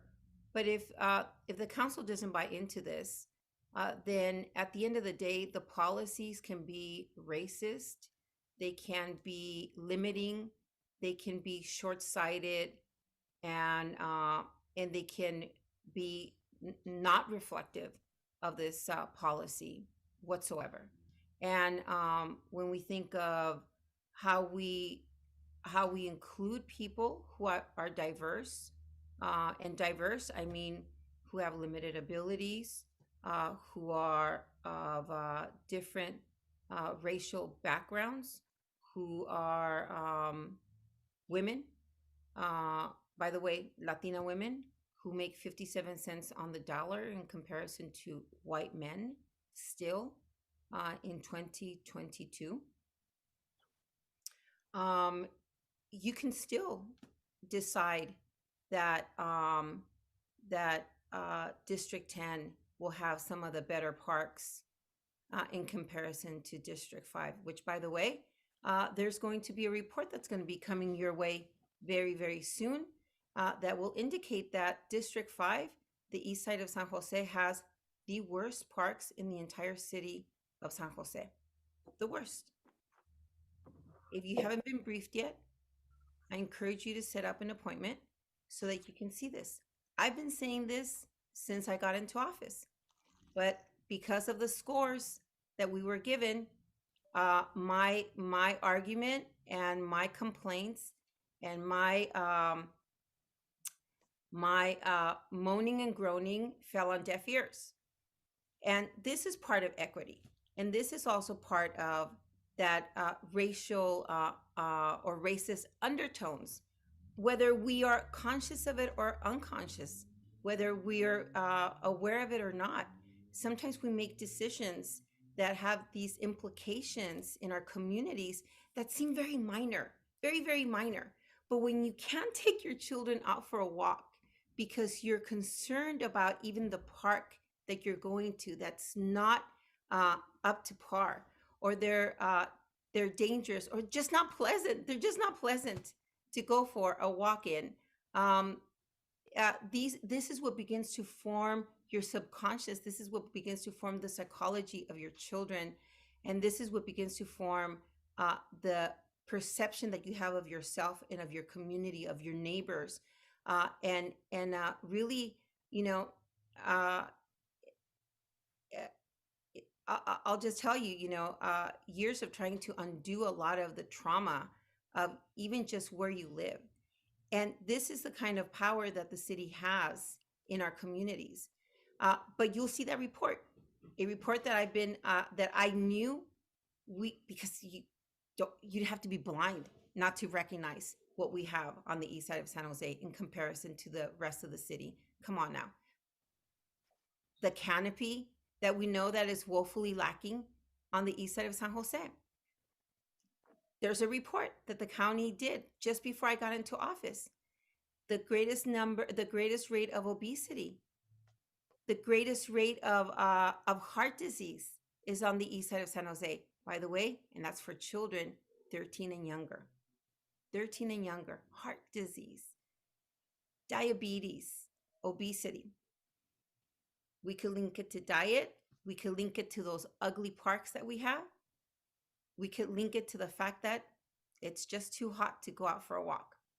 And we don't have the kind of shade that District 6 has and can enjoy. I know it because I grew up on the other side of the railroad tracks from District 6 in the area of Horseshoe. I know that area very, very well. My formative years were there. The first 14 years of my life were lived in that area. And so do we have the power? Do we have the jurisdiction to impact lives through policies that are embedded with a lens of equity? Absolutely yes. Absolutely yes. And those are just simple, I think, fixers that we could do almost immediately. I'll give you one that I think is a little bit more complicated, that would take a little bit more of a lift on behalf of the council. I don't think District 5 should have the same budget that some of the other districts get to enjoy. I think I should have 2 or 3 times the size of staff that some of you who have a smaller or who have less crime rate, who have lower rates of gang involvement, who do not have the same kind of drive-by shootings that I have, who don't have the same kind of sexual assaults that I get to enjoy, especially for children under the age of 9, who don't have the same kind of crime involvement in housing complexes that my staff has to go out and deal with, just like Councilmember Esparza has to. We have to deal with all of this, and on top of it, everything else. So when you talk about equity, I think the districts that are dealing with those kinds of issues that truly impact not just the quality of life, but public safety and potentially life and death type of situations, they should have bigger budgets. I can say this now because it's not my self-interest. I'm leaving office in 10 months or so. But this would highly impact how you do your job and how you deal with some of the issues that are in District 5 or District 7 or District 3. I'm not planting rose bushes. I'm not pruning gardens. We're trying to deal with real crime issues, and families are terrified to leave their apartment buildings once it gets dark. So there was a caller that called in and said that he was highly offended because he felt that as a white man, he was being targeted. I don't think that passing this definition today is in any way impacting white men. I think what it is drawing attention to the racial undertones that exist throughout the entire country. But especially after the last administration, we've had to undo even more so some of the fear, because of the fear tactics that administration deliberately chose to use to make sure that some of our communities lived in fear and lived under intimidation. And as a result, we've had to take extraordinary measures to reassure our communities that they're safe, that they have a home, they have people that advocate for them, and that we are going to go out and proactively right the wrongs that previous administrations before we got here did, that has produced the kind of results that are not favorable to a city like the city of San Jose. And so with that, I can go on and on. I'll say one other thing. When I look at the east side of San Jose in comparison to some of the other districts, especially on the west side, when I look at some of the facilities that we have on the east side of San Jose, that, by the way, I'm under the belief, and I could be wrong, but this is just anecdotal info, just from working with my community, my neighbors, going from door to door. We believe that we have more than even what the census showed us, because they're living in garages, they're living, in very crowded conditions. They're renting out living rooms. They're even renting out sofas, by the way, in order to survive here. So we believe that we're representing many more folks than what the census reports. But if you look at the facilities in the east side of San Jose, PAL, Rancho, MHP even, Vegilution, all of these facilities that are wonderful assets to the community are in dire need of some TLC. And I don't have the money to give them the upgrade. The few assets that we have that could really, really produce programming, the kind of programming, by the way, where I learned how to swim was a public pool, BBRAC pool at BBRAC Park at Gardner, across the street from Gardner Elementary, at Gardner Community Center, which, had it not been for them, that was my lifeline. While my parents worked, I was completely by myself. I was an only child. But they kept an eye on me. They kept me out of gangs. They kept me out of trouble. They kept me away from doing drugs. That's where I learned how to swim. It's where I learned how to dive. It's where I learned how to be self-sufficient, but it's where I learned how to stay out of trouble. It's where I learned how to twirl a baton. It's where I learned how to march in a parade. It's where I was in Cub Scout, not Cub Scouts, campfire. It's where I learned how to dance for Glorico. All of the activities were given to me, and they were given to me for free. They kept an eye on me. And this is also the power that the city has to keep our kids safe. It's also where I had my first job. I learned valuable skills that I was able to put on a resume. It was a letter of recommendation. And eventually I was able to be exposed to colleges that eventually led me down the road to UC Santa Barbara. Something that my parents could have never offered me, never. So the city of San Jose had great power over my eventual destiny. Truly, I owe the city a great deal. And so I'll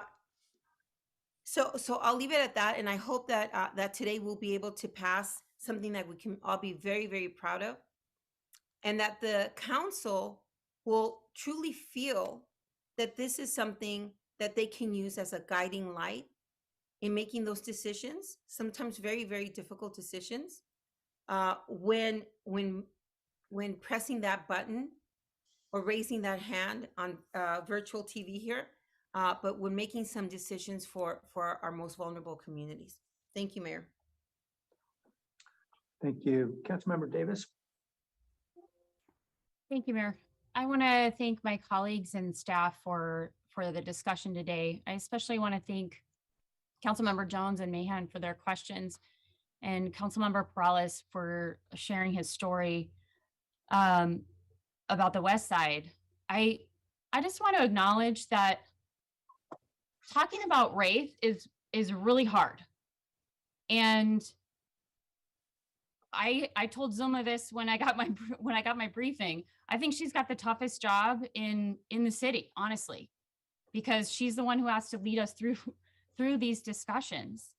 But I want to thank my colleagues who spoke today, who asked questions in earnest. And I just want to say, I believe in every person's integrity and authenticity in caring about this issue. I don't question that. And I want to thank you for sharing your stories. And for those of you who did not lay blame, or point fingers, I just think that's really divisive to do that.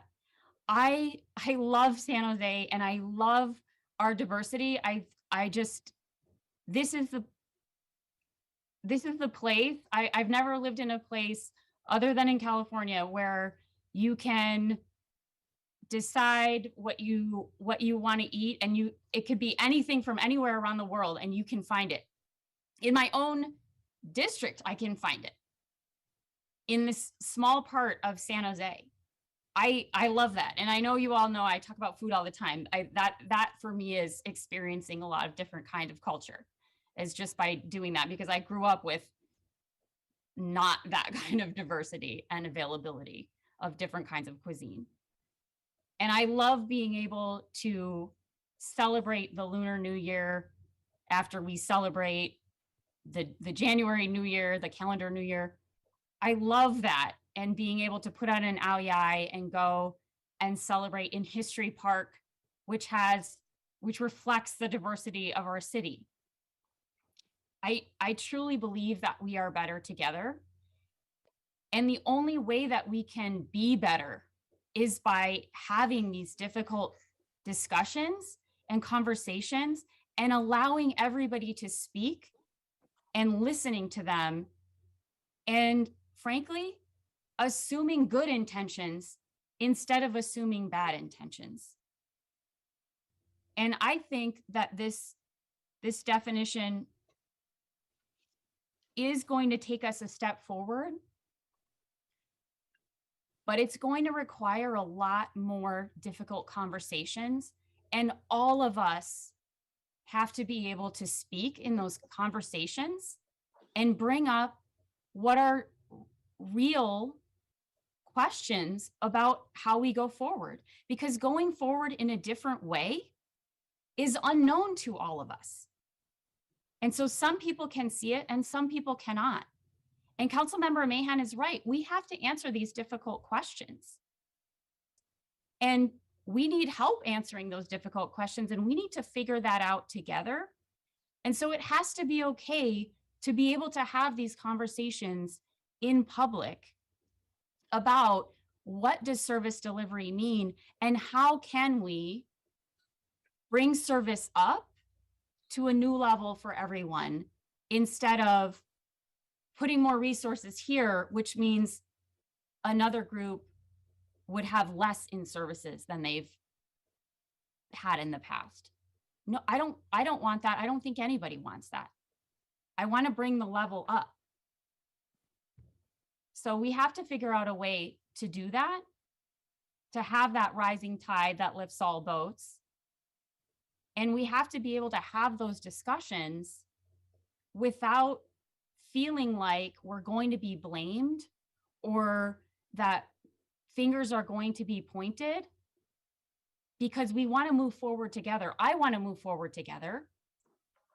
And I'm going to vote for this today. I don't think anyone is going to vote against this, but I really appreciate Vice Mayor Jones and Councilmember Mahan asking the tough questions about what comes next after this, because I think that's really important for us to continue to have those discussions. Thank you. Thank you, Councilmember Davis. Councilmember Sparson? And I'd like to thank Councilmember Davis. I'm trying to change my background because I'm going to show something.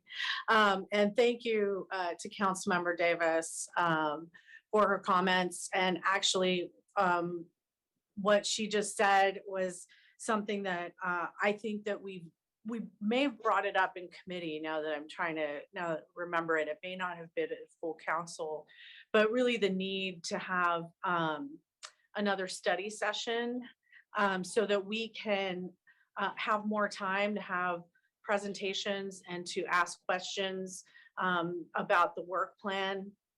I know that in committees, we've asked questions around equity and budgeting because it's that time of year, right?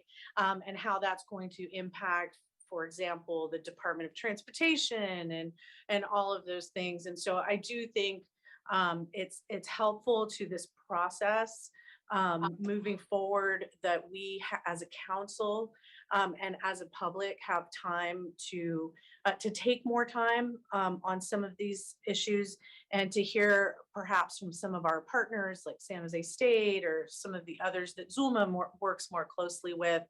And so I do think it's that time. So thank you, Councilmember Davis. I also wanted to do two things. One is remind folks that, you know, part of equity is the fact that so many have gone with less for years, for decades, and so that others in the city have had more. And we pretty much acknowledge that on a regular basis at this council when we talk about infrastructure.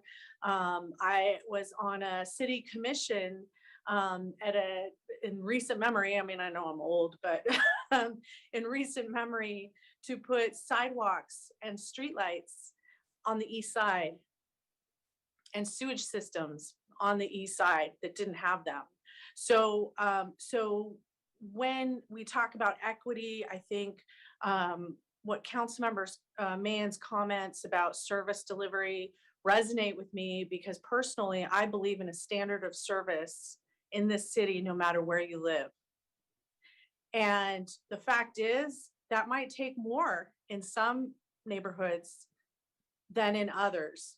And so I think we as a city have talked about that when we talked about dashboards and things like that, so that we are moving in that direction. But I also wanted to just ask my colleagues to, you know, it's a fine line. I do it too. But to really be mindful that, I really liked Councilmember Davis said about rising tide, lifting all boats, that we believe in lifting, that we all benefit from a city by lifting everyone up. And so that when folks do come to us and they say, hey, I might have to do less, you know what? You might have to wait. You might have to wait for your community center. You're right. Because the population and the need is someplace else. Right. And so I think to Councilmember Davis's point, we are going to have these tough conversations, because as we see in Vision Zero, for example, where we have swaths of the city that haven't had infrastructure investments in a long time, that we are paying the price because the design is frankly outdated, right? We're all learning about, one of the things I learned was bulb outs, right? We're learning all the tricks of how streets were designed. And in fact, I believe the first, Mayor, correct me if I'm wrong, the first flashing lights in the city were in Willow Glen. Did Pierluigi, he might have worked on that. I might be going way back. I know you'll know. But as a city, we kind of, you know, and thank him for being willing to experiment, but we also really need to look at where we're investing, how we're capturing data, and the story that we're telling as a city. And so I do think that we need to be mindful of, District 10 is going to get less because District 5 has more. And the fact is that's not true. District 5 has been paying taxes for years and years and years and had to wait a very long time for sewage. I mean, something we take for granted, the rest of the city takes for granted. I actually remember when that was done in the Plata Arroyo neighborhood. And so that might happen, but really we all benefit if the families and kids in District 5 are thriving, then District 10 does benefit from that. We as a city do benefit from that in tangible ways and intangible ways. And I'll stop there and get to my last point, which is we signed this equity pledge, and Councilmember Cohen and Mann may not remember this. I have this in my office. I know, super awkward, but so Councilmember Cohen and Mann may not remember this equity pledge that was passed unanimously by the council, but there are things in there around how we hire, who we hire, how we give our city staff the latitude to meet the needs of our residents, how we communicate with our residents. There are a lot of tangible things that have been discussed by this council. And so there are a lot of things out there. And I do look forward. I do think we need to have some rubber meets the road discussions about work plans and measurable goals and progress. But I do think we need to have a study session on this, because this work is just going to become more and more real, and we need to be the leaders of the cities that we are. And we also need to be able to communicate it to the residents of our city. That's it for me. Thank you. Thank you. Councilmember Krasko.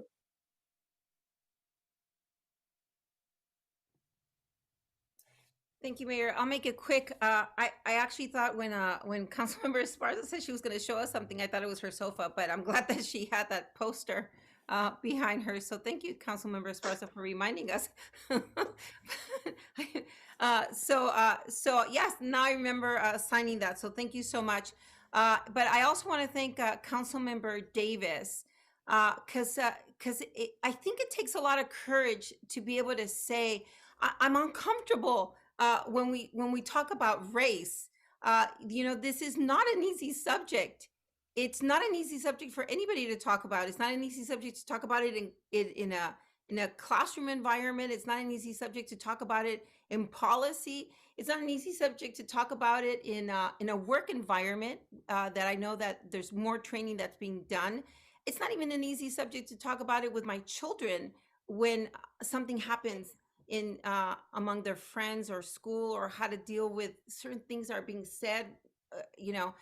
But I know that this subject was blown sky high, especially when George Floyd was killed so brutally and so mercilessly in front of all of us.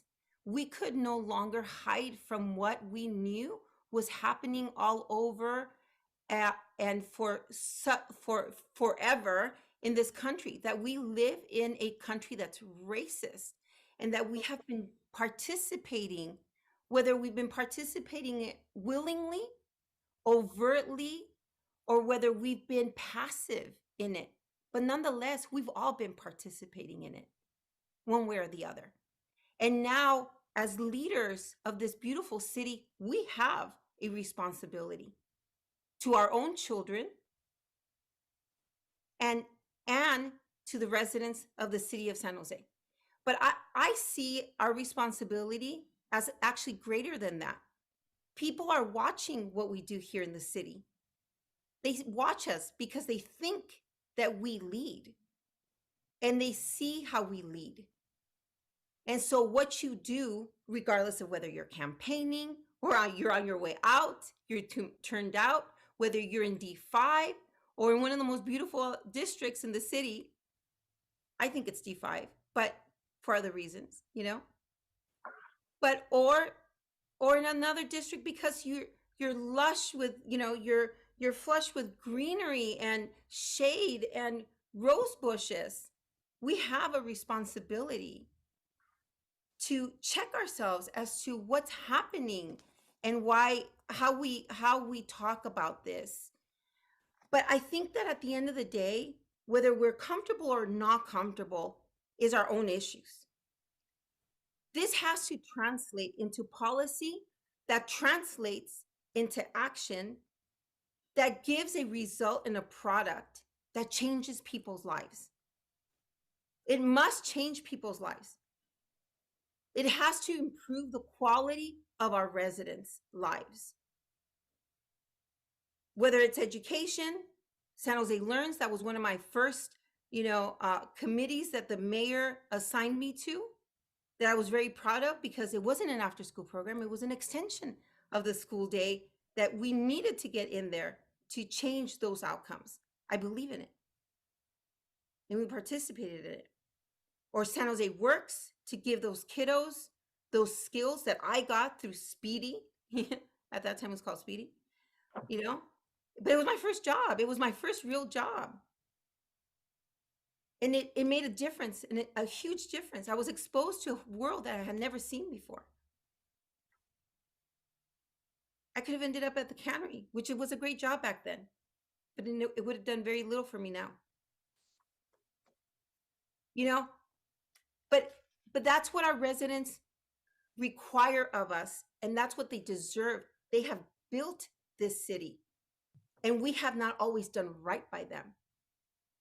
And when I say we, it may not have been us always making that decision, but we, in terms of a continuation of the administration of this city, we have not always done right by the residents of this city.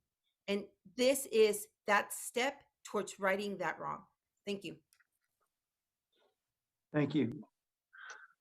Appreciate the thoughtful comments of my colleagues, the honesty.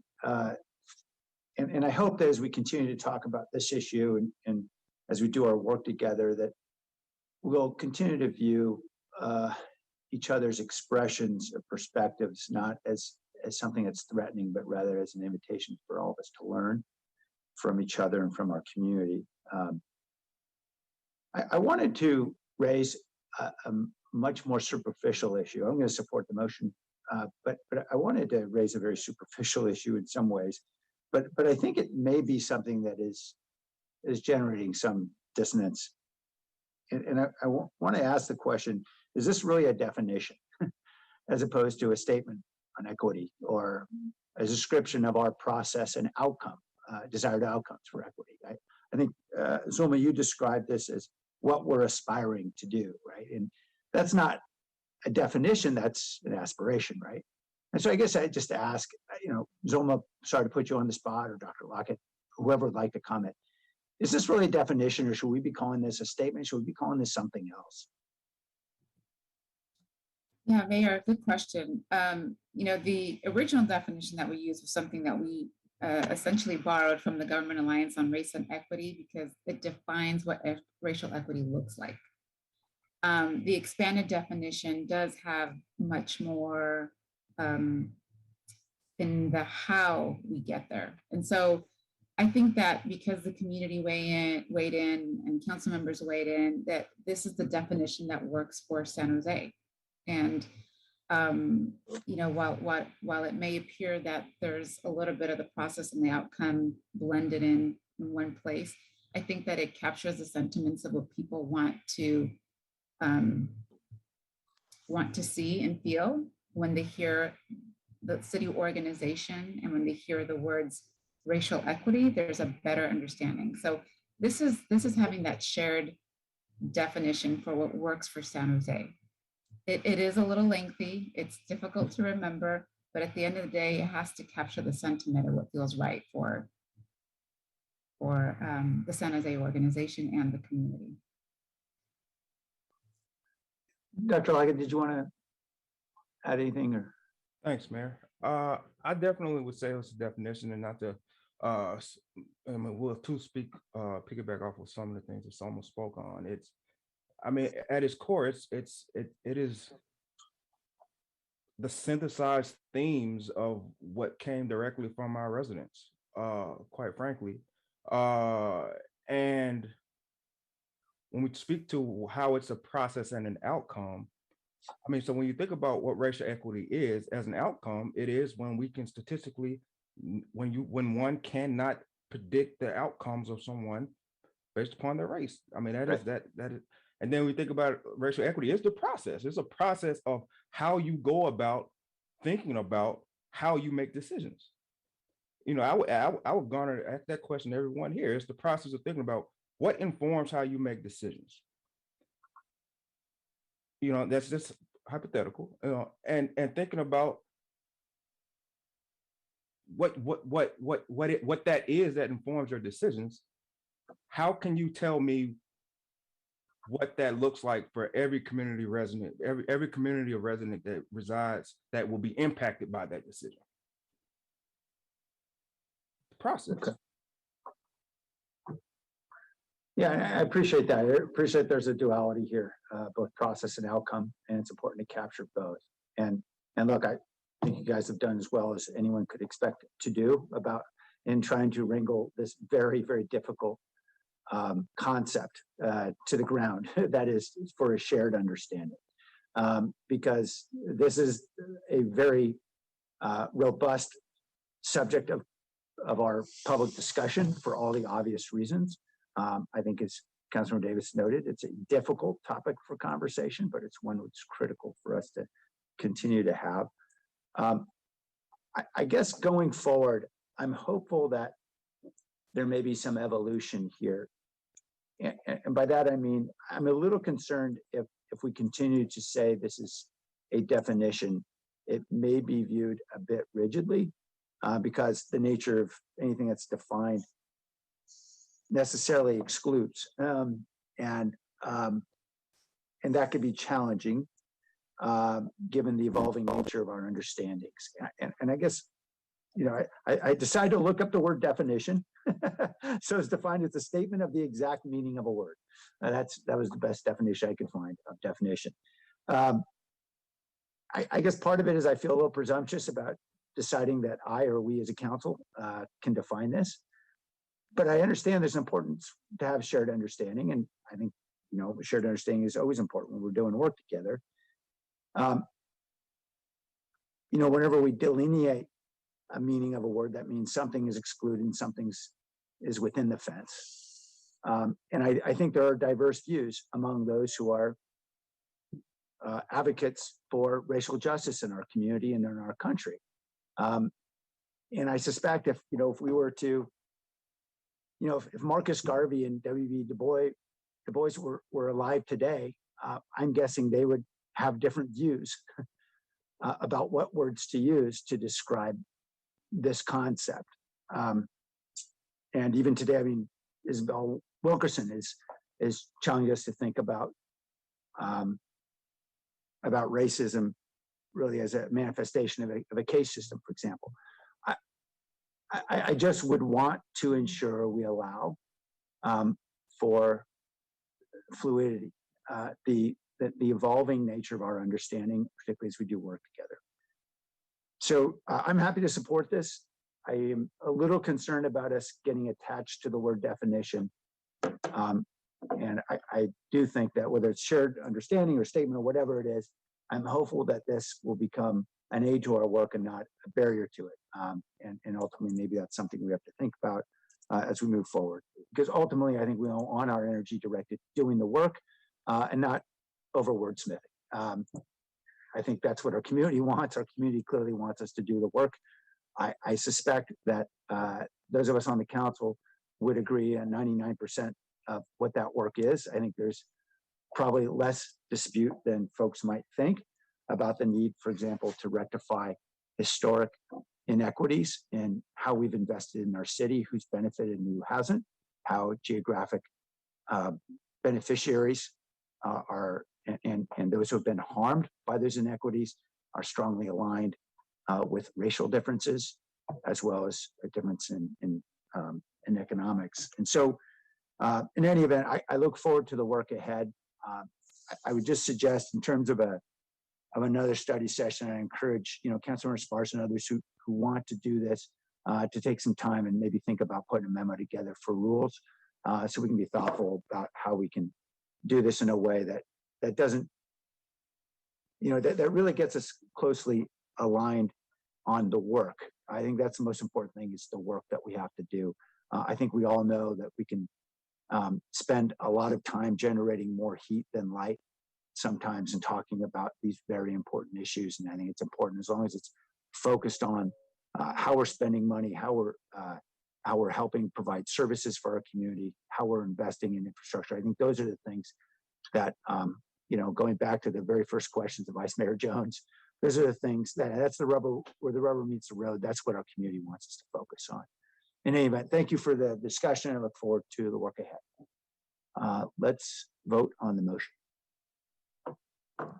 Jimenez, Yes. Perales, Yes. Cohen, Aye. Crosco. Aye. Davis, Yes. Esparza, Yes. Arenas, Yes. Foley, Aye. Han, Aye. Jones, Aye. Cardo. Aye. Thank you. Great, thanks, everybody. We'll move on to item 3.5, boards and commissions appointment. Grace is the interviewee in attendance. Great, thank you. So this is an appointment for the Civil Service Commission. Yes.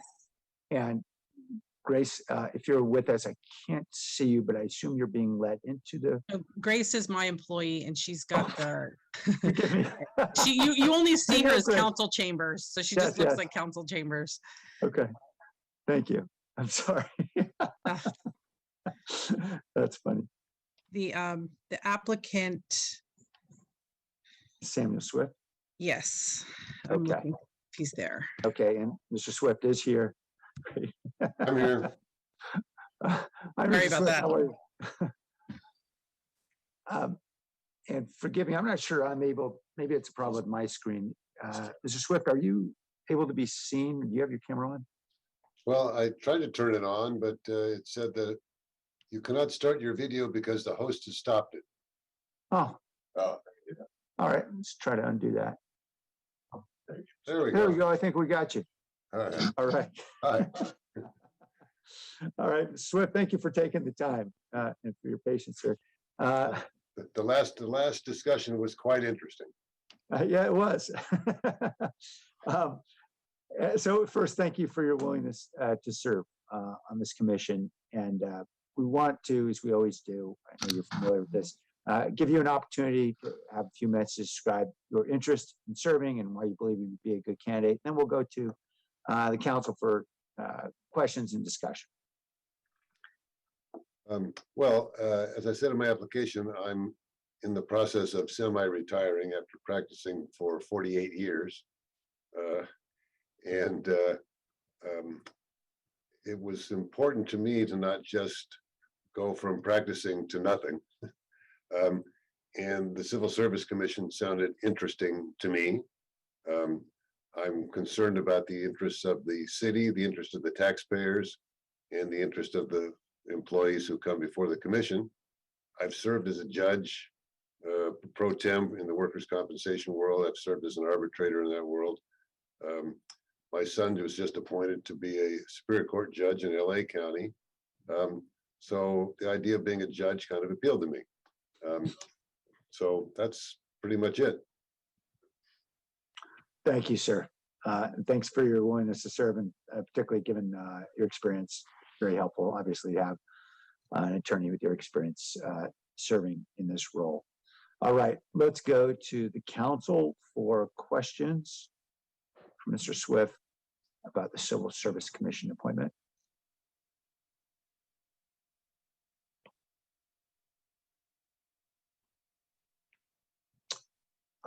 I don't see any hands. Let me offer a question of mine, and I think it's probably one you'll probably be familiar with as an attorney, which is undoubtedly you'll be asked to implement ordinances and rules, and you may not agree with those ordinances. You may find that they produce results or outcomes that are contrary to what you believe the right outcome ought to be, and particularly with a unique circumstance. And you may find that outcome to be morally objectionable in some way. So I guess the question, Mr. Swift, is when you're faced with those conflicts, the rule tells you one thing and you've got a different view. How do you reconcile that in your decision making? Interesting that you asked that question, because I've been handling applications for disability retirements for some employees of the city of San Jose for a number of years, and there are certain provisions of the city charter which are applicable, with which I do not agree. In the workers' comp world, there are presumptions for heart issues and others which are not applicable per the city charter to the employees of the city of San Jose. And I've learned to live with that. and now it's just second nature. Somebody tells me they want to get disability retirement on the basis of a heart problem, I say, good luck. So I don't have a problem following the city charter and the rules therein. Thank you. All right, any other questions? Okay, let's go to public comment. Are there any members of the public? I don't see any hands. There's no hands. Okay. Is there a motion from Councilor Mahan, second from Councilmember Foley? Any comments or discussion? Councilmember Pearl. Yeah, sorry, just briefly. I just want to say, Mayor, I've heard you ask that question a lot of our candidates. I think that was the best answer that I've heard over the years. I think just well described and very straight to the point. So nonetheless, I appreciate that. I'll be supporting this recommendation. Thank you. I think you're right. All right, we do have a hand up in the public. Paul Soto? Yes, Paul Soto from the Horseshoe. Yeah, Judge Swift, I think we participated in the discussion with, I think Richard Santos was the moderator. But anyway, I wanted to thank you just as a citizen, a lifelong citizen. I'm sixth generation Chicano from the east side, born in the east, raised in the west. And I just wanted to thank you for availing the city of that degree of experience. Obviously, we had a lengthy discussion, which I also enjoyed, with respect to language. And so language it's critically important, because as you know, working in the law, sometimes language can be twisted. It can be, it can mean, 10 different things to different people. And so just being able to avail your experience with legal language and placing that within the context of city government, I, as a citizen, appreciate that. Thank you. Okay, thanks. All right, thank you. We are back to the council. Let's vote on Mr. Swift's appointment. Jimenez, Yes. Perales, Yes. Cohen, Aye. Roscoe. Aye. Davis, Yes. Esparza, Yes. Reyes, Yes. Foley. Aye. Han, Aye. Jones, Aye. Ricardo. Aye. Thank you.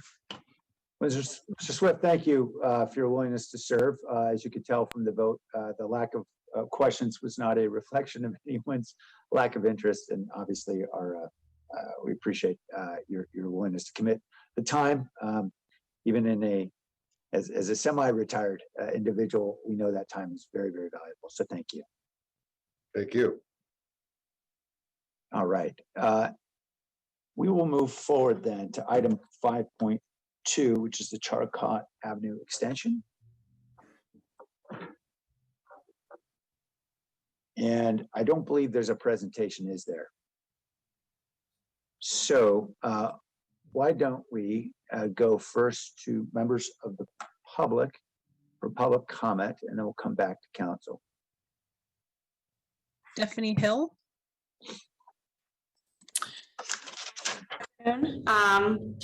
I'm the Orchard School District president, and I wanted to make public comment to express our thanks for the significant consideration given to this project and its impact on our community.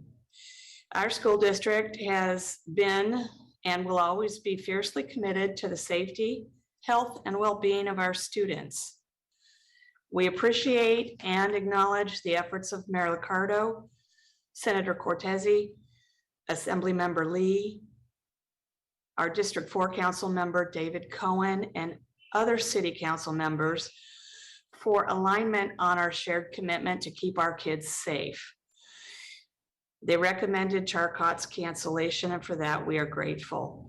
Our district and community, as you know, have organized a significant voice of opposition to Charcot, and we've provided important and relevant real impacts to our students, and you have listened. For this, we thank you. We appreciate all that goes into your voting decisions, and no, it's not an easy task. We will be undeniably overjoyed if the decision is made today to cancel Charcot and divert funding to other equally needed projects. Nothing would delight me more than to report this outcome at our own board meeting in exactly 6 minutes. So I will be within my 2 minutes. And thanks again for allowing our comments. And we appreciate your commitment to children. Have a great rest of your meeting. Thank you. Soto.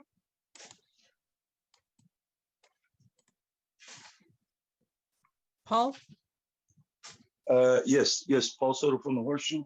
Well, I mean, with some heavy hitters like that, I mean, how can you not be successful in making some amendments to it? But I have to be honest that the issue that I have is the ethical issue, and the ethical issue regarding conflict of interest. That I was at the meeting when the decision was made for this. That's the same meeting that Rowan caught his charge, and so I understand the frustration and like what was going on in that meeting. That meeting was one of the most intense ones that I had ever been.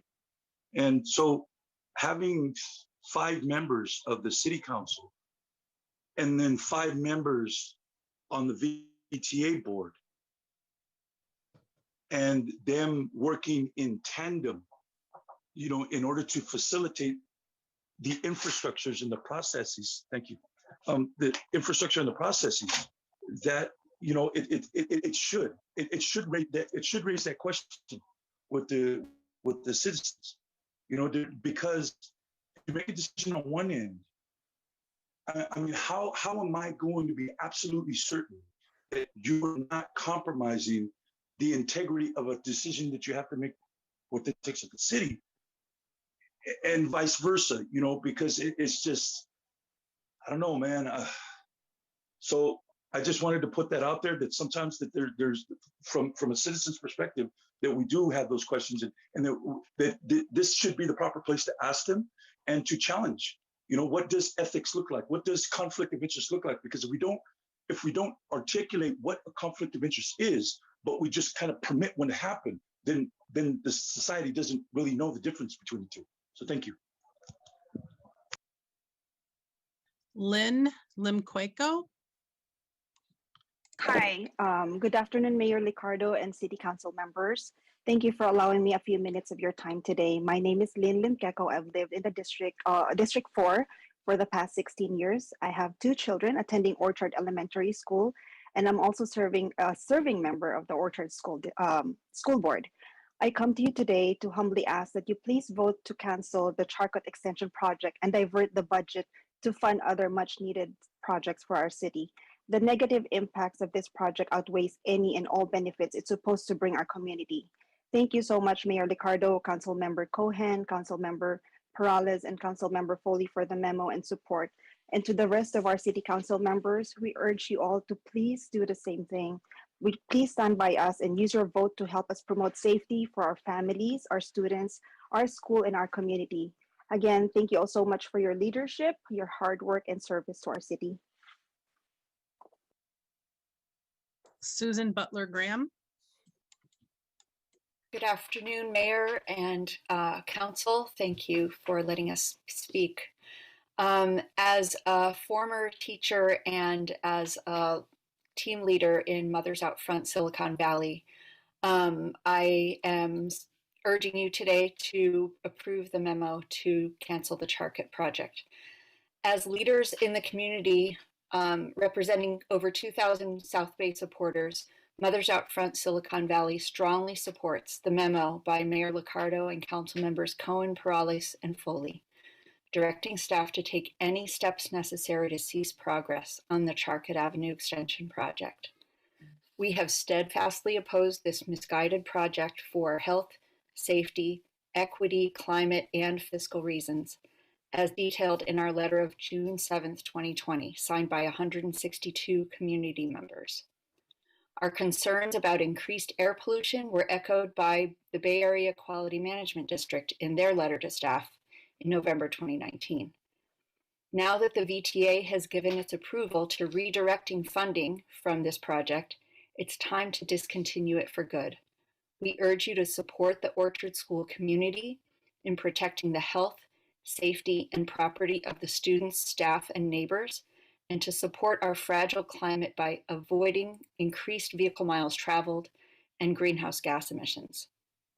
We urge you to do the right thing for the community and children and vote to approve the memo to drop this outdated project once and for all, removing it from any future plans or policies of the city. Thank you. Robin Romer.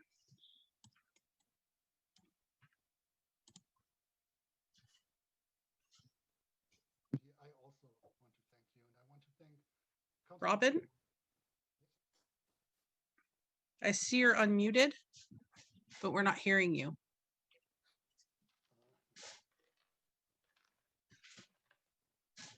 Okay, I'm going to move on to Erin McCarthy. Can you hear me?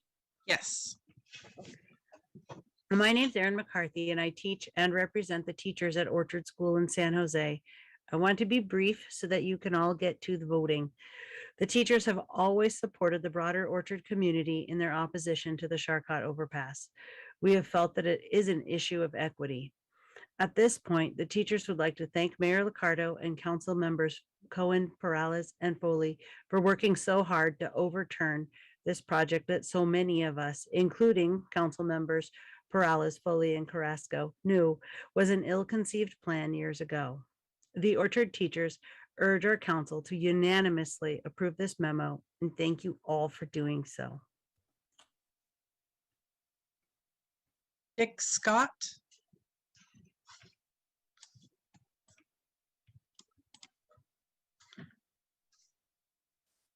Communications check. Can everyone hear me? Yes. Thank you, ma'am. Good afternoon, and thank you, Mayor Liccardo, Vice Mayor, Council, and staff.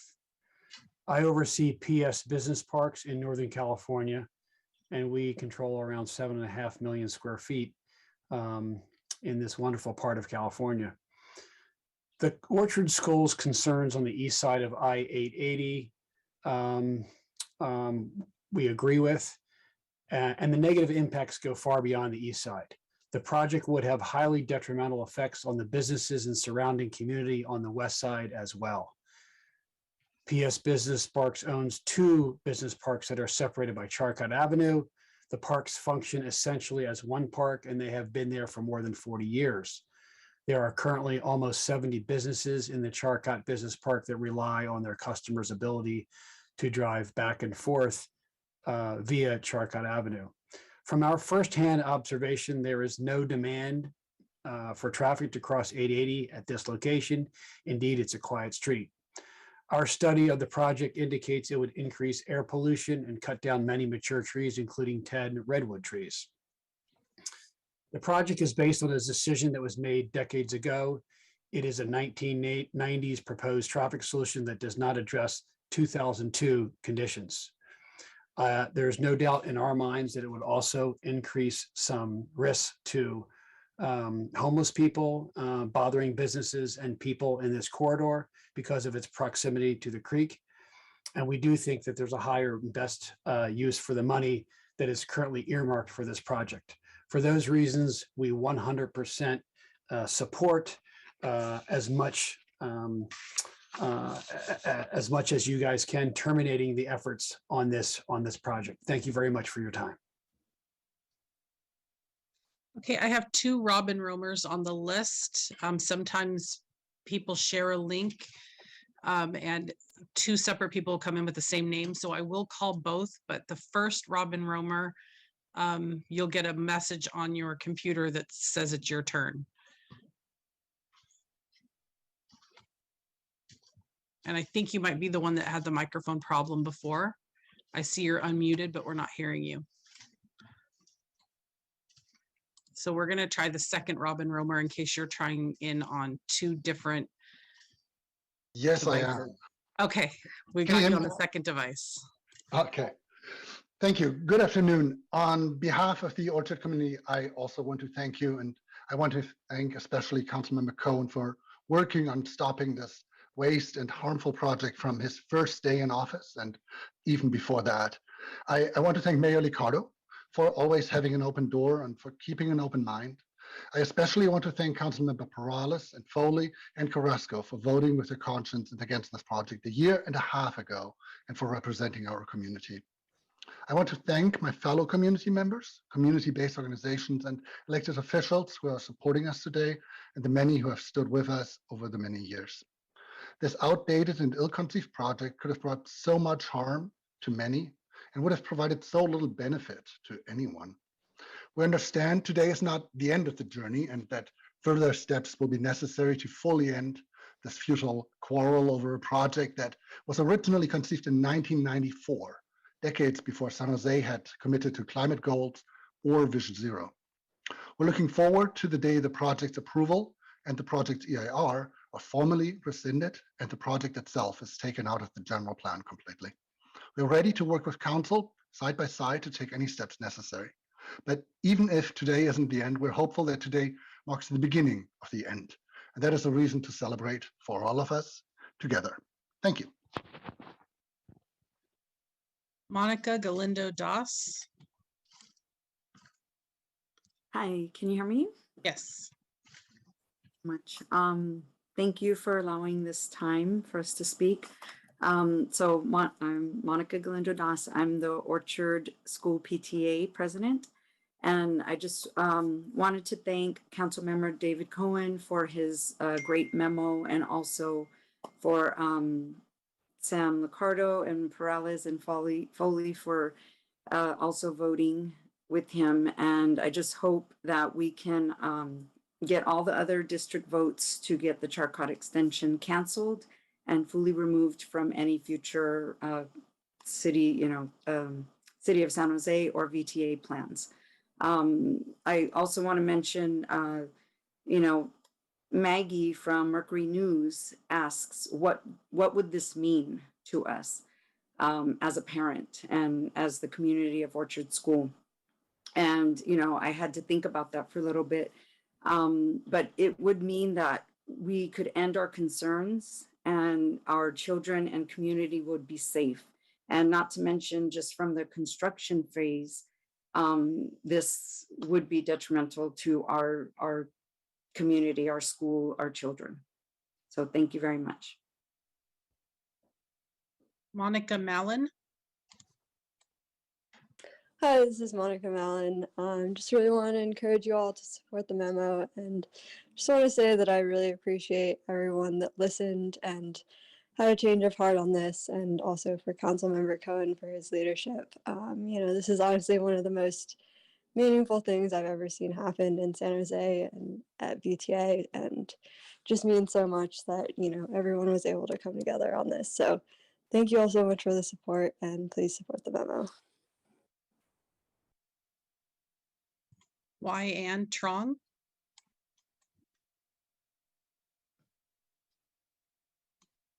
Hi, can you hear me? Yes. Okay. I'm Yan Trung with Mothers Out Front. I thank Mayor Liccardo, Vice Mayor Jones, Council Members Cohen, Perales, and Foley for your support of ending charcot. It is heartening to see this council is setting ambitious climate goals. Thank you for working with the community, staff, VTA, and other stakeholders leading up to today's decision. Please vote to end the charcot project to protect the health and safety of the school and community that is mostly of color. As I've mentioned before, the catastrophic wildfires, drought, and floods we are experiencing today are largely due to the emissions from 30 years ago. Spending millions on this project would gain only up to 17 seconds per trip.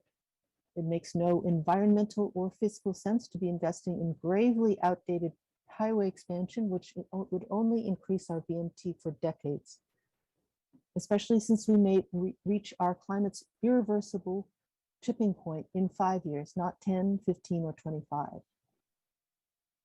In 2019, the City Council declared a climate emergency. Please keep your word to the young people whose future is at stake to act urgently on climate. I urge you to approve this memo and ultimately remove the Charcot project from the general plan. I urge you to reevaluate projects like this and to pursue climate-friendly alternatives with the urgency of the climate emergency. We need new approaches fast. Thank you. Back to the council. Thank you, Tony. Wanted to thank all the members of the community who have been deeply engaged in this. I want to thank our Department of Transportation, who I know that have been investing many hours on this project, and I know it's disappointing, certainly for many, to see the council take a different approach than was originally contemplated. But I think we recognize that circumstances have changed considerably. And I really want to thank certainly Robin Romer, who has been, I know, a steadfast advocate on behalf of the community, and to Councilmember David Cohen, who I know is bringing this to us after deep engagement with the community, and I know extensive analysis with staff of various options to try to find the best path. And so appreciate everyone's hard work and earnest efforts to try to find a best solution. Councilmember Cohen. Yes, thank you, Mayor, and thank you for your engagement on this subject for the last year plus. And I want to thank all the community members who came out to the meeting and spoke today. It's a group that I've become very familiar with, speaking about this subject for the last couple of years, and hopefully this will be the last time we'll all be together on this topic, but we'll have lots of other opportunities to work together on other things. All of you have heard me talk about this subject before. I don't want to spend a lot of time, but I'll just, there was some history given by some of the speakers. You know, the project was in the 1995 general plan. At the time, there was space set aside for it to come across Orchard and connect to Silkwood Lane or Silkwood Drive. In the interceding years, a school was built on the south side. Orchard relocated their one single school of the Orchard School District to that site. It's a K-8 school. We were talking before about equity in areas of high need. Orchard is one of the highest need districts in the county, and definitely it's important for us to make sure that we're not doing anything to put their community at risk. Also, right across the street from the school, a new neighborhood was built, and that was expanded so that there's a very narrow space between the school and the community and the neighborhood of homes that would barely allow space for this road to come through. And so the changing circumstances made it clear that this was not a project that was going to work. And I know that a lot of work went into designing and building this project. I want to thank particularly Department of Transportation. We've been engaged a lot on alternatives and on this project. I know Jessica's on the call. I'm not sure who else was on the meeting today. I don't necessarily want to ask you a question, but thank you and your department for all the engagement and all the good work. I mean, this vote and this proposal is not a reflection of the quality of the engineering and transportation work that happens in your department. So just want to acknowledge that, because we all do have the same goal, which is to try to improve choke points and provide better transportation corridors where they're needed. Obviously, things have changed since 1995. In addition to what I talked about in terms of what's nearby, we also have made that commitment to climate smart, to Vision Zero. There are a lot of students who cross in that area. There's a playground right next to that street. There are a lot of reasons why this project, I think, was no longer a worthwhile project.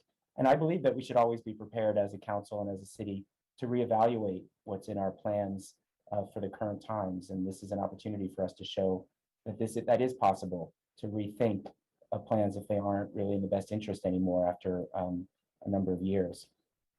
So the project passed with 6 votes a year and a half ago. It was clear to me that there was a lot of questions about whether this was the right thing even then. So I'm glad that we've gotten to this point. Obviously, getting VTA to commit to at least 10 million of the money that they had earmarked for this project to stay in North San Jose and help us fund what I think are 2 much higher impact projects going in and out of North San Jose, which is 101 Berryessa. Given the BART station there and the real choke point at Oakland Road and 880, the improvement at 101 Berryessa will be a huge benefit to our community. And that's a very high priority for me to make sure it keeps moving along.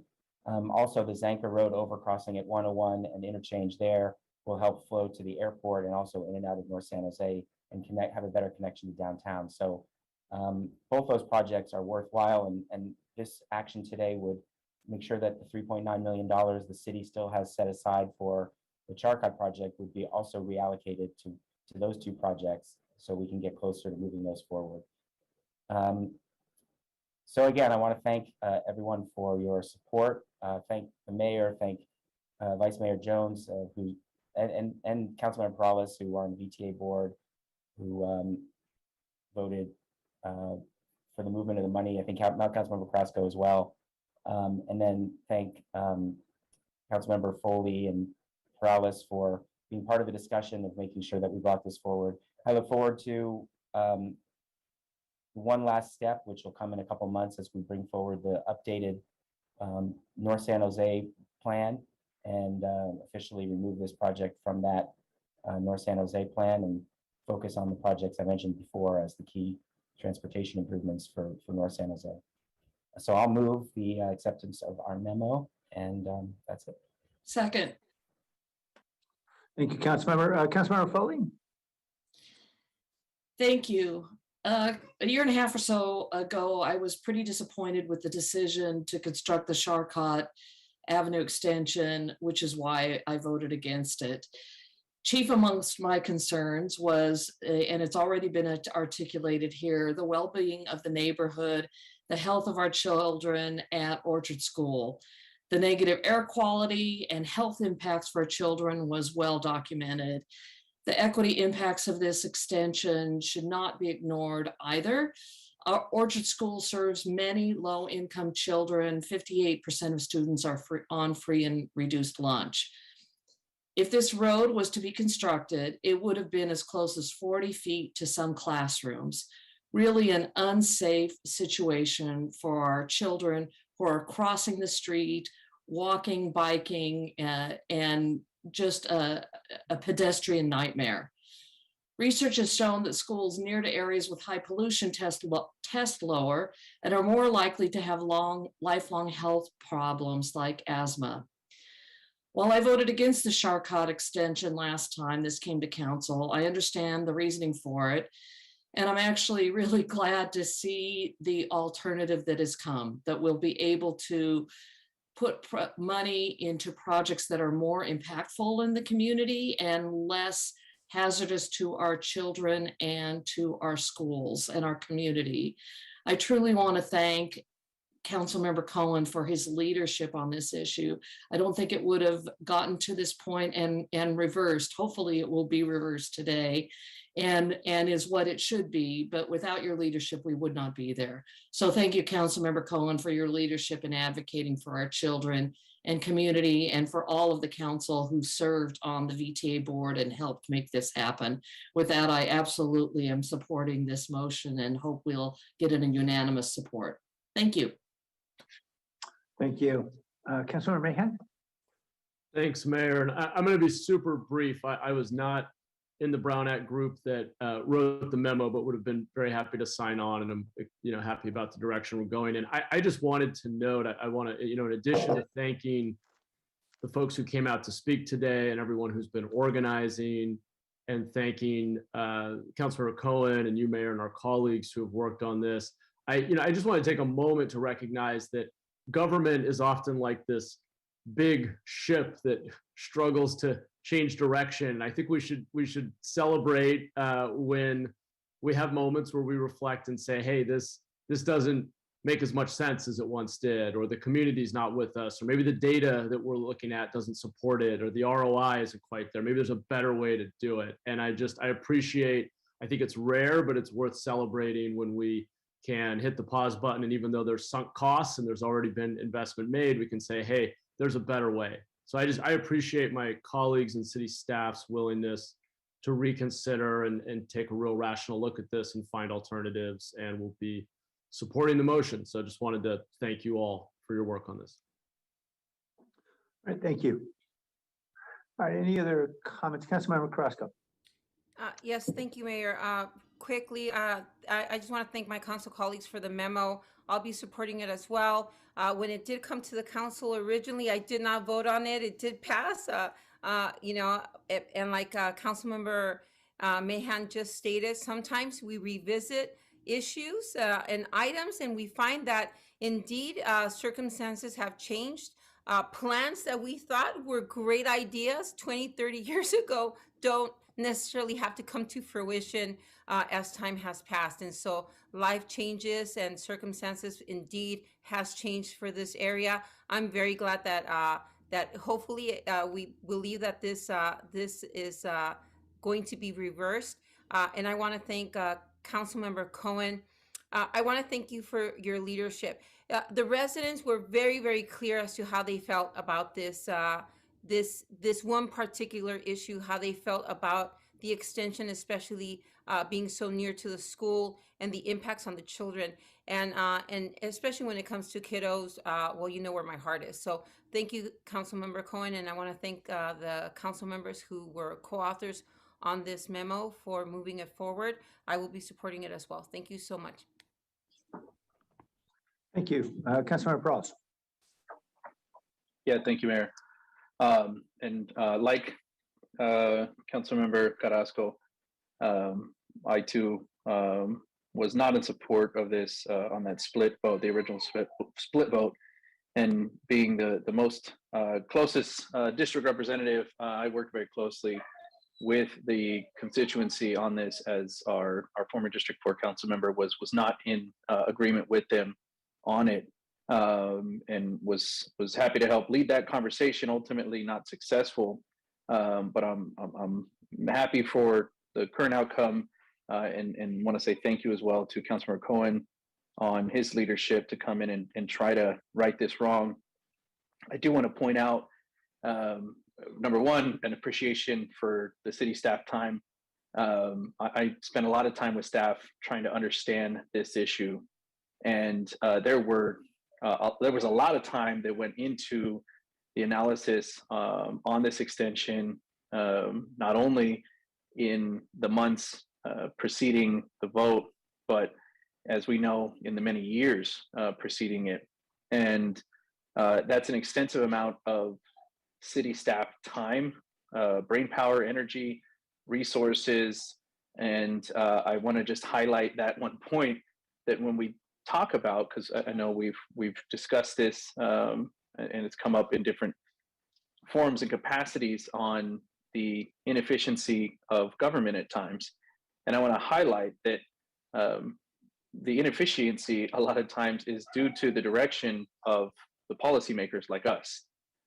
City staff put in work that ultimately was a direction given, and in this case, a direction supported, although be it split. And now I think it's the right decision to come in and undo it. But none of this was sort of at the sole discretion of the city staff that actually do the work, that one might point a finger and claim are inefficient. I think that we are the culprits a lot of the time. I know the mayor has pointed that out time and again. And I think in this case, it was really no different. I feel I was on the at least the right side of this issue a couple years back, and ultimately, I think we're doing the right thing now. But an important point, I think, for all of us to recognize. And I don't want staff to go unthanked, even though we're moving in a different direction here for the amount of work that they all put in. I think was important, and I do appreciate the direction now. Thanks. Thank you. Other comments? All right, let's vote on Councilmember Cohen's motion. Jimenez, Yes. Perales, Yes. Cohen, Aye. Carrasco, Aye. Davis, Yes. Esparza, Yes. Reyes, Yes. Foley, Aye. Mahan, Aye. Jones, Aye. Liccardo. Aye. Thank you. That concludes today's calendar. We'll now go to our open forum. And anyone can speak on any item not on the agenda. Tony? Kirk Varden. Yes, thank you. Good afternoon, Mayor and Council. The gun harm reduction ordinance discussion last week was very disheartening. The mayor basically dismissed council member statements about issues with the insurance coverage capability, saying his office contacted 15 or 16 insurance companies as the justification. Yet the PRA sent in by the Silicon Valley Public Accountability Foundation back in December 2021, asking for who was contacted about insurance, is still unanswered. But more to the point, the mayor is making the case for insurance because of stated correlation of driving a car. How many people are driving cars on the roads every day? How many accidents?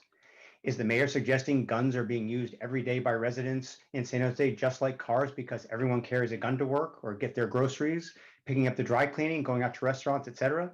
Of course not. Yet this is what the mayor is using as his example as to why insurance is needed for firearm ownership, just like a car. The simple fact is, the mayor is misleading the public in what this insurance mandate will actually do. It will cover an accidental, not negligent discharge of a firearm. Has the mayor articulated how this coverage would impact the current gun problems in San Jose? Or how it would affect gun violence? Or how it would have changed or affected the outcomes of Gilroy or VTA? We know the answer. If the mayor held even one open community meeting, this would have been obvious. And now the council will pass the ordinance and try to figure out how to even implement it rather than holding debate on what the best approach is. This law or nothing is not the answer. And saying this is the only way to start is virtue signaling. We all want to reduce crime, especially illegal gun use. But putting resources in areas that make little to no difference is not only ineffective, it is dangerous. As an assistant DA told me, doing something that doesn't help is worse because it takes resources away from programs that do work. I urge you to revisit this law. Thank you. Paul Soto. Yes, Paul Soto from the Horseshoe. I want to thank you all. This meeting was very, very different than I've been doing. September will be 4 years. And just thank you for that. I appreciate that. Councilman Perales, you you did something exactly what it is that somebody, the kind of work that I do in the community, that is precisely what I was hoping, I was expecting, and you delivered 100%, because there are people on this council that have absolutely no understanding. They don't know what equity means, and you centered it beautifully. Thank you for that, because that's what set the tone and that's what set the standard. Thirdly, Councilwoman Davis, with that kind of humility and a demonstration of the kind of humility, this is the second time I've heard you talk like that, the second time. If you continue to do that, we can continue to create the space so that we can hear that and connect with that and then respond and affirm that. You know, but once that's done, we have to move to the resources. We do. My personal idea is to tax everything above 10% on the equity in your district. That's just my idea. Okay, but thirdly, Councilwoman Arenas, is that that was just like, I mean, man, that should be played in classrooms. When these kinds of issues and critical race theory is talked about, that right there needs to be played in every single classroom in this city. And lastly, I would like to acknowledge the 43 Chicanos that gave their lives in the fields of Vietnam to give them democracy, a democracy that they were denied in the fields of Sasipuedes, the Chicano moratorium of January 31st, 1971. Blair Beekman. Hi, Blair Beekman here. My voice may not sound too great at this time. Thank you for the meeting. I guess to politely comment on the first public comment about gun issues, I feel it's important that we learn as a community a whole effort to learn how to include it's really good ideas, I feel, into already workable plans and practices we're doing in the community.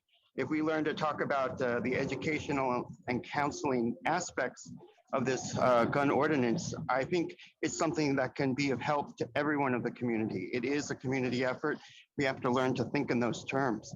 It's important to me in the work I'm doing, what can be positive sustainability and accountability, and good luck how we can all work together on those issues. With my remaining time, I just wanted to thank yourselves for the work that you do with natural disaster practices in San Jose, and that you bring items to committees and council each week in this past year.